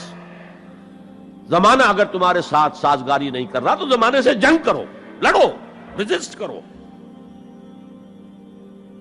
تو 3 جہاد ہو گئے فرسٹ لیول کے، 3 سب لیولز۔ نفس امارہ، اڈ، لیبیڈو، نفس حیوانی کے خلاف جہاد، اس کو بھڑکانے والے، وسوسہ اندازی کرنے والے، اس میں پھونکے مارنے والے، شیطان اور اس کی ذریت مانوی اور ذریت نسلی، جنات اور انسانوں میں جو اس کے ایجنٹ ہیں، ان کے خلاف جہاد، معاشرے کے خلاف ایک سٹرگل۔ اب یہ 3 جہاد آپ نے کر لیے، اللہ توفیق دے ہم میں سے ہر ایک کو۔ تو اب یہ جہاد آپ کے جسم سے باہر نکلے گا، خارج میں آئے گا۔ دوسری منزل ہے نظریاتی تصادم۔ اگر آپ نے ایمان کا نظریہ اختیار کیا ہے تو الحاد کا نظریہ رکھنے والے بھی موجود ہیں۔ آپ نے توحید کے نظریے کو اختیار کیا ہے تو مشرکانہ عقائد رکھنے والے بھی موجود ہیں۔ They are bound to resist۔ اس کے خلاف جہاد کرنا ہوگا، محنت کرنی ہوگی، اپنی بات کو دلائل سے ثابت کرنا ہوگا، اپنی بات کو اچھے انداز میں، حسن اسلوب سے لوگوں کے دلوں تک پہنچانا ہوگا۔ ظاہر بات ہے وقت لگے گا، جان کھپے گی، اور اگر آپ انتہائی سنسیئر ہیں، یہ آپ کا ایک لائف لانگ اور ہول ٹائم جو ہے آپ کی انگیجمنٹ ہوگی ہے. اینڈ ٹائم از منی. جہاد بالمال، جہاد بالنفس، یہ ہے دعوت و تبلیغ کہہ لیں اسے، اپنے نظریات کو پھیلانا کہہ لیں. آخر مارکسسٹ نے اپنے نظریات کو پھیلایا پہلے پیور فلسفی کی سطح پر، ٹاپ انٹلیکچوئلز کو دنیا کے انہیں پوزیس کیا. اس کے بعد ادب کے ذریعے سے، ڈراموں کے ذریعے سے، شاعری کے ذریعے سے، افسانوں کے ذریعے سے وہ فکر جو تھا، طبقاتی شعور، کلاس کانشسنس کا شعور پیدا کیا. اور ہوتے ہوتے یہاں تک کہ ریڑی والے کے زبان پر بھی لفظ آ گیا استحصال. اتنا ثقیل عربی لفظ، استحصال کر رہے ہیں. یہ سارا کام یوں ہی تو نہیں ہو گیا. کتنے ادیبوں نے، کتنے ڈرامہ نویسوں نے، کتنے شاعروں نے اس فلسفے کو پھیلایا ہوگا. اچھا، اس کے بھی 3 سب لیولز ہیں. ہر انسانی معاشرہ 3 سطح کے لوگوں پر مشتمل ہے. ایک انٹلیکچوئل مائنورٹی ہوتی ہے، انٹیلیجنسیا ہوتا ہے، یا جسے ایک اور اصطلاح میں کہتے ہیں brain trust of the society. They control direction and destination of the society. ہوتے ہیں مائنورٹی، مائنیوٹ مائنورٹی، لیکن ان کا اور پوری قوم کا جو باہمی رشتہ ہے وہ کیا ہے؟ جیسے یہ دماغ اور پورا جسم.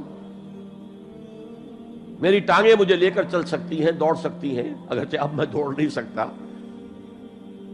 گھٹنوں کے آپریشن کے بعد، لیکن بہرحال دوڑا بھی کرتا تھا. لیکن کدھر جانا ہے اس کا فیصلہ یہاں ہوتا ہے. یہ صلاحیت ٹانگوں میں نہیں ہے. ہاں، یہاں سے فیصلہ ہو دوڑو، دوڑیں گے. ہاتھ پکڑ سکتا ہے کسی چیز کو، کس کو پکڑے کس کو نہ پکڑے.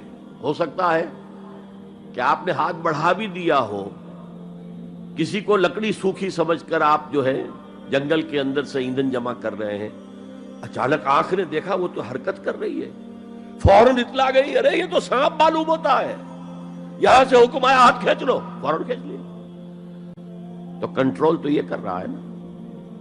ماسز کسی معاشرے کی نہ ڈائریکشن معین کر سکتے ہیں، نہ اس کی ڈیسٹینیشن کا فیصلہ کر سکتے ہیں. یہ اس کا انٹیلیجنسیا ہے، یہ اس کا برین ٹرسٹ ہے، یہ اس کا انٹلیکچوئل ایلیٹ ہے.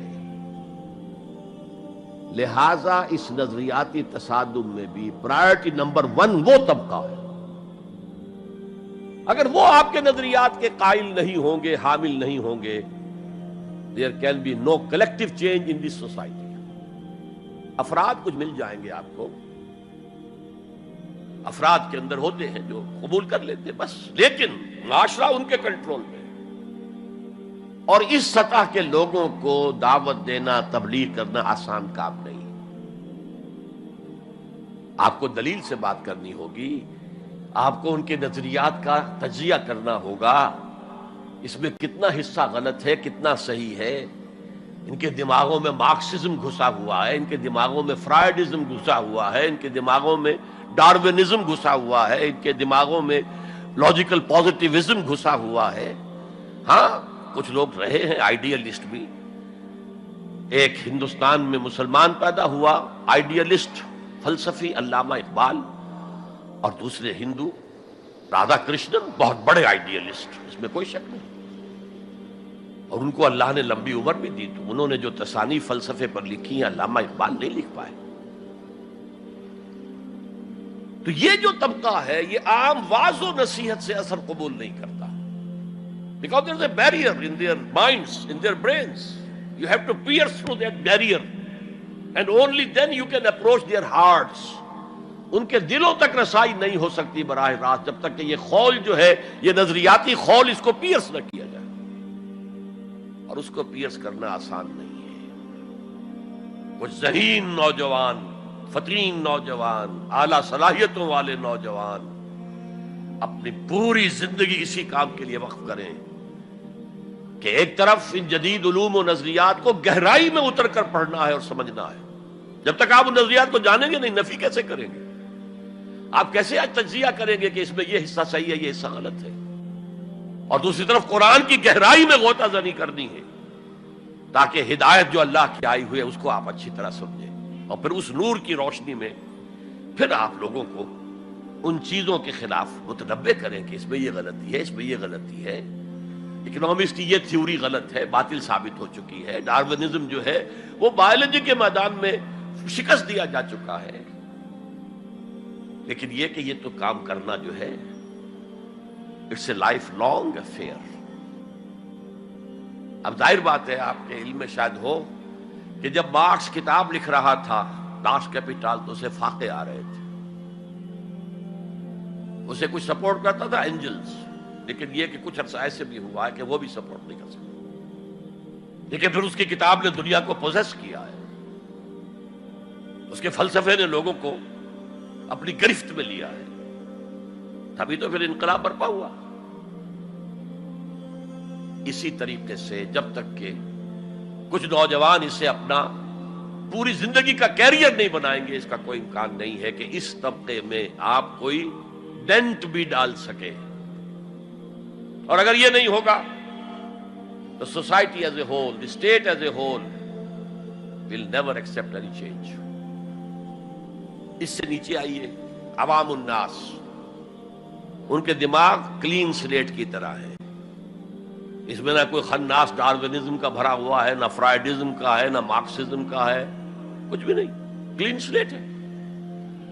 اس کو واعظ و نصیحت کے ذریعے سے ایسی بات جو از دل خیزت بر دل ریزت، دل سے اٹھے دل پہ اتر جائے، سادہ ترین زبان میں بھی بات کرو وہ قبول کریں گے، بس صرف اس کی ایک شرط ہے، آپ کا عمل بھی گواہی دے رہا ہو کہ آپ واقعی جو کہہ رہے ہیں اس پر خود بھی عمل پیرا ہے۔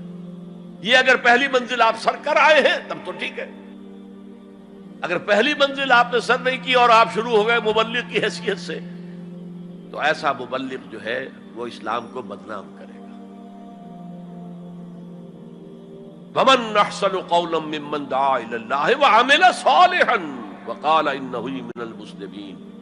اس شخص سے بہتر بات اور کس کی ہوگی جو اللہ کی طرف بلائے اور عمل نیک کرے اور کہے کہ میں بھی مسلمانوں میں سے ہوں، میں بھی کوئی بڑا اونچا آدمی نہیں ہوں، کوئی بہت اعلیٰ تم سے برتر نہیں ہوں، کہ خاص لیول پر جب انسان دینی اعتبار سے پہنچ جاتا ہے تو اب سب سے بڑا فتنہ جو لاحق اسے ہو سکتا ہے وہ تکبر کا ہے،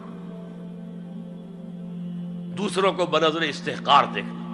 اگر یہ نہیں ہے، سنسیریٹی کے ساتھ اپنے مخاطب کی خیر خواہی اس کے ساتھ آپ بات کر رہے ہیں، تو یہ ہے موعظہ حسنہ۔ یہ میں جو کچھ بیان کر رہا ہوں یہ سورہ نحل کی آیت، ادعو الی سبیل ربک بالحکمہ، یہ ٹاپ لیول کے اوپر حکمت سے، دانشمندی سے، اور حکمت کسے کہتے ہیں؟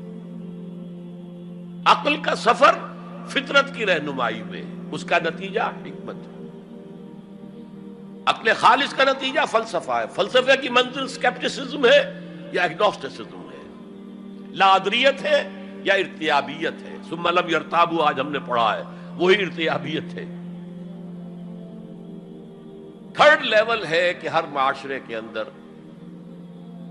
کچھ جنہیں ہم سمجھیں گے کہ گمراہ کن طبقات ہیں، گمراہ کرنے والے، ان کی تبلیغی سول سروس موجود ہوتی ہے، انہیں تنخواہیں ملتی ہیں اسی کی کہ وہ آپ کے نظریے کی نفی کریں اور اپنا نظریہ، اپنا عقیدہ پھیلائیں۔ یہ لوگ ادھار کھائے بیٹھے ہوتے ہیں، یہ سمجھنے کے موڈ میں کبھی نہیں ہوتے، ان کا تو انداز مناظرانہ ہوتا ہے، بس سمجھنا سمجھانا پیش نظر نہیں ہوتا۔ You have to meet them in their own elements۔ اگر نہیں کریں گے تو عوام الناس پر بہت برا اثر ہوگا، عوام الناس جو ہیں وہ تو پھر زیر اثر آ جائیں گے ان کے، جیسے کہ پادری فینڈر آیا تھا انڈیا میں، ابھی جب کہ ایسٹ انڈیا کمپنی کی حکومت شروع ہوئی تھی، کلکتے ہی سے انگریز شروع ہوئے تھے، کلکتے ہی سے مشنری ورک شروع ہوا تھا، وہیں پہلا پریس لگا تھا، وہیں اردو کی بائبل چھپی تھی، اور اس نے تمام مسلمان علماء سے مناظرے کیے، بنگال کے، بہار کے، یو پی کے، سب کو ہراتا ہوا، شکست دیتا ہوا دلی پہنچ گیا، اور دلی کی جامع مسجد کی سیڑھیوں پر کھڑے ہو کر اس نے اعلان کیا، اے مسلمانوں، میں وہاں سے یہاں تک آ گیا ہوں، تمہارا کوئی عالم میرا مقابلہ نہیں کر سکا۔ اس کی وجہ یہ کہ ہمارے علماء نہ بائبل پڑھتے تھے نہ تورات پڑھتے تھے. ان کا اصل سبجیکٹ تھا فقہ، اس لیے کہ انہیں سرکاری جو حکومت مسلمانوں کی تھی اس کے اندر قاضی اور مفتی کے عہدے اور قاضی اور خطیب جامع مسجد کے یہ عہدے تھے. تو سول سروس کے لیے جو نصاب بنا ہوا تھا وہاں، اس میں قانون کی اہمیت تھی سب سے زیادہ، تو فقہ پڑھتے تھے. اور وہ لوگ تیار ہو کر آتے تھے پوری طرح عربی سے واقف ہے، قرآن سے واقف ہے، تو مقابلہ کیسے ہو؟ اور اگر اس وقت کوئی شخص مقابلے میں نہ آ سکتا. ایک تو عجیب بات نوٹ کیجئے کہ اس وقت اسلام اور توحید کا دفاع کرنے والا سب سے بڑا ایک ہندو تھا، راجا رام موہن رائے.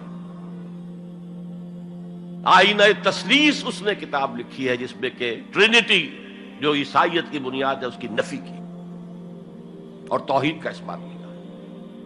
بہرحال پادری فینڈر کے مقابلے میں کوئی اگر نہ آتا تو کیا اثر ہوتا علماء پر؟ ویسے ہمیں انگریزوں نے فتح کر لیا، ہمارے مذہب کو عیسائیوں نے فتح کر لیا، لیکن اللہ کا فضل ہوا، کرم ہوا.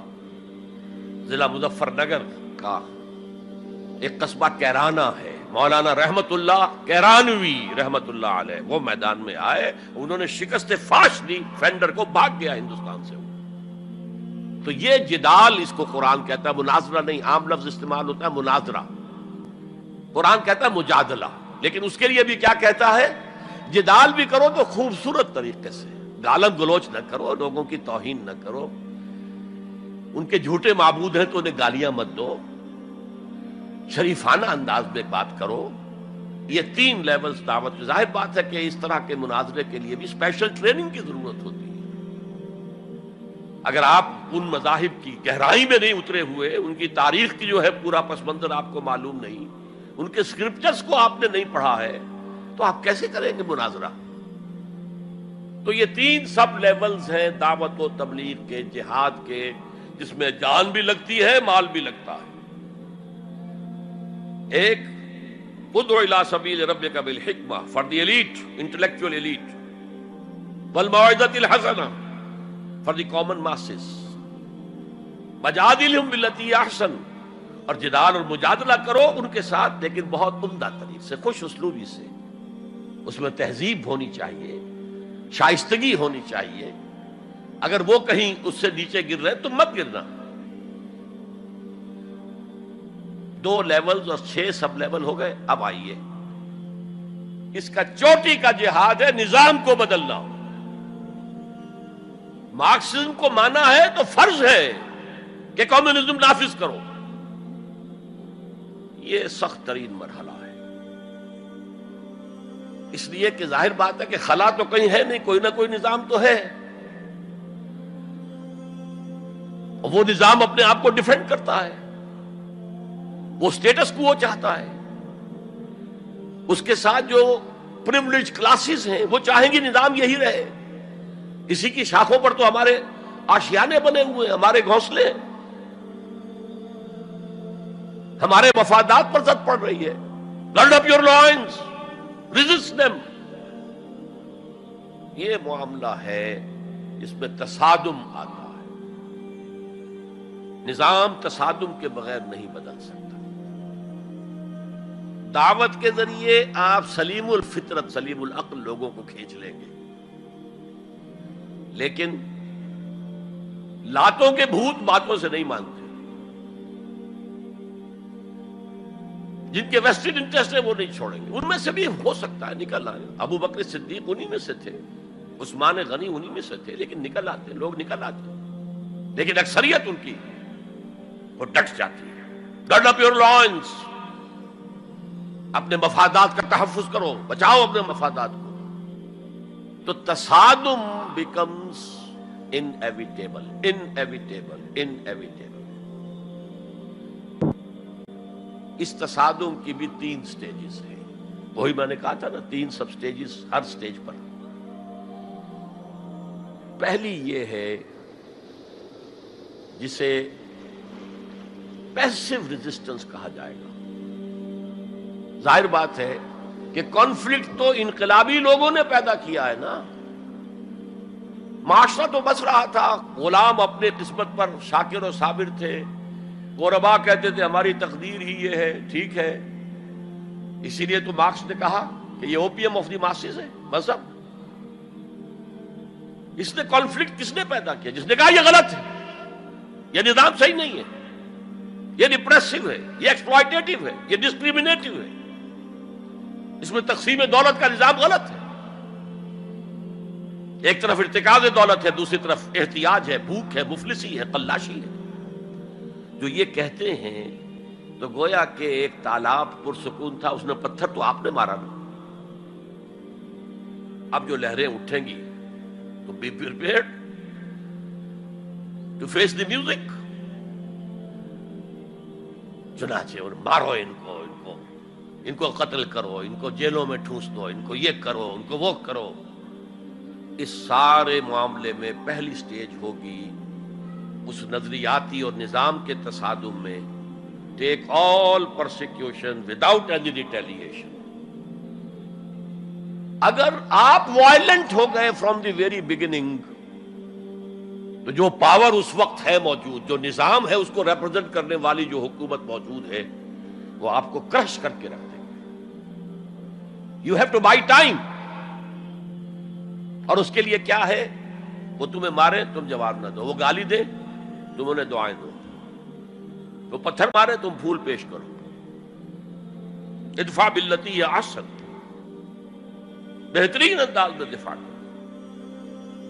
اسے کہتے ہیں پیسو ریزسٹنس۔ حضور کی سیرت میں پورے 12 برس یہ حکم تھا، this was the order of the day, no retaliation whatsoever, no raising of hands even in self defence. اور یہ میں آپ کو بتا چکا ہوں، مہاتما گاندھی نے کہا سرحدی گاندھی عبد الغفار خان سے کہ میں نے یہ عدم تشدد جو ہے، تشدد کا جواب تشدد سے نہ دینا، یہ میں نے سیکھا ہے حضرت مسیح سے اور حضرت محمد سے صلی اللہ علیہ وسلم۔ حضرت مسیح کی زندگی پہلی سٹیج ہی پر تک رہی، آگے کی وہ مہم چلی ہی نہیں، اس لیے کہ آپ کو ریسپانس ملا ہی نہیں۔ کہتے ہیں کل 72 آدمی ایمان لائے تھے ان پر، اور ان میں سے بھی 12 تھے جو ان کے مخلص ساتھی تھے، حواریین تھے، ہر وقت ساتھ رہتے تھے، اور ان میں سے بھی ایک وہ تھا جس نے غداری کر کے گرفتار کرایا ہے، ان کی اپنی روایت کے مطابق۔ اس کو چھوڑیے، تفصیل میں نہیں جانے کی ضرورت نہیں۔ تو بہرحال اس سے اگلی سٹیج کیسے آتی؟ دعوت وہ دیتے رہے، دعوت دیتے رہے، وعظ کہتے رہے، یہ سب کچھ کرتے رہے، سیکنڈ سٹیج تک رہے، تھرڈ سٹیج تک تو جب تک کہ قوت حاصل نہ ہو you can't proceed. If there's no response, you can't go forward۔ لیکن یہ کہ حضور کی زندگی میں اگلی سٹیج آ گئی، ساتھی آئے، انہیں مارے کھانی پڑی، دہکتے ہوئے انگاروں پہ لٹایا گیا، جانوروں کی لاشوں کی طرح ان کی گردن کے اندر رسیاں باندھ کر انہیں گھسیٹا گیا گلیوں کے اندر، سب کچھ ہوا ہے، برداشت کیا، انہیں قتل بھی کیا گیا۔ حضرت سمیہ، حضرت یاسر پہلے مقتولین ہیں، میاں بیوی رضی اللہ تعالی عنہما، سب کچھ ہوا ہے، برداشت کرو، اسبرو، صبر کرو۔ اس کا ایک بہت بڑا نتیجہ نکلتا ہے، اس معاشرے میں جو سائلنٹ میجورٹی ہوتی ہے، وہ سائلنٹ میجورٹی سائلنٹ تو ہوتی ہے، ڈمب تو ہے، ڈیف نہیں ہے، بلائنڈ نہیں ہے۔ وہ بلال کی چیخیں تو سن رہی ہے نا، وہ دیکھ رہی ہے کس طرح دہکتے ہوئے انگاروں پر خباب بن الارت کو لٹایا گیا۔ یہ جو سائلنٹ میجورٹی ہوتی ہے، اب یہ سوچتی ہے یہ ان کے اوپر کیوں یہ تشدد آ رہا ہے؟ کیا بلال نے آقا کی کوئی چوری کر لی تھی؟ کہیں خدا نہ خواستہ خاکم و دہن آقا کی بیٹی کی عزت پر ہاتھ ڈال دیا؟ کیا کیا تھا جو یہ آقا جو ہے امیہ ابن خلف یہ کچھ کر رہا ہے اس کے ساتھ؟ اس کے بعد جب انہیں معلوم ہوتا ہے کوئی جرم نہیں ہے، صرف یہ کہتا ہے اللہ ایک ہے، میں اور اس کے ساتھ کسی کو شریک کرنے کو تیار نہیں، اور محمد اللہ کے رسول ہے، بس جرم ہے تو یہ ہے۔ اب اس کا کیا اثر پڑتا ہوگا اس سائلنٹ میجورٹی کو، اس کا آپ اندازہ کر لیجیے۔ ان کی ہمدردیاں اندر ہی اندر ان کے ساتھ ہو رہی ہیں، اگرچہ وہ گئے ہیں اپنے لیڈروں کے دباؤ کی وجہ سے غزوہ بدر میں، مفتوح تو پہلے سے ہو چکے تھے، جو دلوں کو فتح کر لے وہی فاتح زمانہ۔ بہرحال first stage is passive resistance, صبر محض. سیکنڈ، جب ذرا محسوس ہو ہمارے پاس طاقت ہے، we can risk a direct confrontation with the system، تو اس نظام کو کہیں سے چھیڑا جائے دکھتی رکھ کو. دیکھیے گاندھی جی کی موومنٹ میں عرض کر چکا ہوں، پہلے کیا تھا؟ Non violent, naan cooperation. کوئی جرم تو نہیں ہے، ہم نہیں پہنتے تمہارے کپڑے، کیا کوئی قانون ہے یہ؟ لیکن سیکنڈ سٹیج کیا آئی؟ یہ چھیڑنا تھا اس کو. نان وائلنٹ سول ڈس اوبیڈینس. ہم پرماتما کے سمندر سے پرماتما کا بنایا ہوا نمک لینے جا رہے ہیں، ہم نے تو کسی کو کچھ نہیں کہا. But it amounted to challenging the taxation policy of British India. اب لاٹھیاں پڑی ہیں، جیلوں میں ٹھوسے گئے ہیں، سب کچھ ہوا، برداشت کیا ہے، کھڑے رہے ہیں، مضبوط رہے. تو یہ سٹیج آتی ہے جب یہ سمجھا جائے کہ ہاں اب طاقت ہے ہمارے پاس. We can risk a direct confrontation with the system. اس میں حضور نے کیا کیا تھا؟ مدینے میں جا کر آپ نے 6 مہینے لگائے تھے، 3 کام جن سے کہ اپنی پوزیشن کنسالیڈیٹ کی مدینے میں. کنسٹرکشن آف دی ماسک، وہ مرکز بن گیا، وہی حکومت، وہی دار الشورا، وہی تزکیے کی جگہ، وہی نماز کی جگہ، سب کچھ وہی تھا. دوسرے، ایک انصاری ایک مہاجر، بھائی بھائی، تاکہ یہ 2 فیکشنز علیحدہ علیحدہ نہ رہیں، انٹیگریٹ ہو جائیں. اور ایک جو 3 قبیلے یہود کے موجود تھے، ان کو جکڑ لیا ایک میثاق میں، معاہدے میں، میثاق Madina, joint defence of Madina, pact for the joint defence of Madina. اگر مدینے میں باہر سے حملہ ہوا تو ہم سب مل کر ایک امت کی حیثیت سے دفاع کریں. اس کے بعد آپ نے چھوٹے چھوٹے چھاپا مار دستے بھیجنے شروع کر دیے. ان کی جو لائف لائن تھی، میں نے بتایا تھا کہ ان کے کیریوانز کو کوئی ٹوکتا نہیں تھا، روکتا نہیں تھا، لوٹتا نہیں تھا. اب تھریٹن کیا محمد نے صلی اللہ علیہ وسلم. یہ گویا کہ اکنامک بلاکیڈ آف مکہ تھا. اور جب بھی یہاں کہیں گئے آپ، وہاں کے لوکل قبیلے سے آپ نے صلح کر لی، معاہدہ کر لیا. یا تو وہ پہلے قریش کے حلیف تھے، اب حضور کے حلیف ہو گئے، یا انہوں نے کہا کہ صاحب ہم نہ آپ کے ساتھ نہ ان کے ساتھ، نیوٹرل رہیں گے، نہ آپ کے خلاف ان کی مدد کریں گے، نہ ان کے خلاف آپ کی مدد کریں گے. ان دونوں کا نتیجہ یہ ہوا کہ zone of political influence of Quraysh started diminishing. یہ 2 ریزنز تھیں کہ پھر پوری طاقت کے ساتھ قریش نے ریٹیلیٹ کیا ہے. اور پھر لاسٹ معاملہ شروع ہوا ہے، تیسری منزل. اس تیسری منزل کی تیسرا سب لیول، اس کا نام ہے قتال فی سبیل اللہ. اب جنگ شروع، اے 6 years long وار. یہ جو بدر ہے، احد ہے، احزاب ہے، بنی المصطلق ہے، بے شمار غزوات، چھوٹے چھوٹے بڑے بڑوں کے نام ہمیں یاد ہیں صرف. It was a continuous war with battles. Badr battle ہے، جنگ نہیں ہے، جنگ تو مسلسل ہے. بہرحال اس کا نتیجہ یہ قتال فی سبیل اللہ کی منزل آئی ہے. چونکہ یہ ساری 8 منزلیں طے کر کے یہاں پہنچے تھے، لہذا کامیابی ہوئی. اگر ایسے ہی اچھل کر نویں منزل پر پہنچ جاتے تو نیچے گر کر ختم ہوتے. یہ ہے قتال فی سبیل اللہ، اللہ کی راہ میں قتال. بہرحال آج کے انقلاب اسلامی کے لیے پہلے 5 سٹیپ جو کہ تو رہیں گے. دعوت دی جائے گی، لوگوں کی اصلاح کی جائے گی، انہیں منظم کیا جائے گا، پھر پیسو ریزسٹنس کے دور سے گزرنا ہوگا، پھر ایکٹیو ریزسٹنس. لیکن آخری جو ہے 2 طرفہ جنگ کی بجائے 1 طرفہ جنگ. آپ یہ نہ سمجھیے گا میں ہندوستان میں تقریر کر رہا ہوں تو میں گاندھی جی کی تعریف کر رہا ہوں. یہ میری تقریریں کیسٹ پہلے سے موجود ہے، میں نے ہمیشہ نام لیا ہے کہ آج کے دور میں اس انقلابی عمل کی آخری سٹیج کیا ہوگی. اس کے ضمن میں مہاتما گاندھی کا پروسیس درست ہے. نان وائلنٹ، نان کوآپریشن، ترک موالات، نان وائلنٹ، سول ڈس اوبیڈینس. لیکن یہ سٹیجز کب آئیں؟ جب گاندھی لیڈر بن چکے تھے. ان کا یہ کہہ دینا کافی تھا کہ بدیشی کپڑا ہم نہیں پہنیں گے اور ہم اپنا چرخہ چلائیں گے. پورے ہندوستان میں چرخے چلنے شروع ہو گئے. لیڈر تو پہلے کوئی ہونا.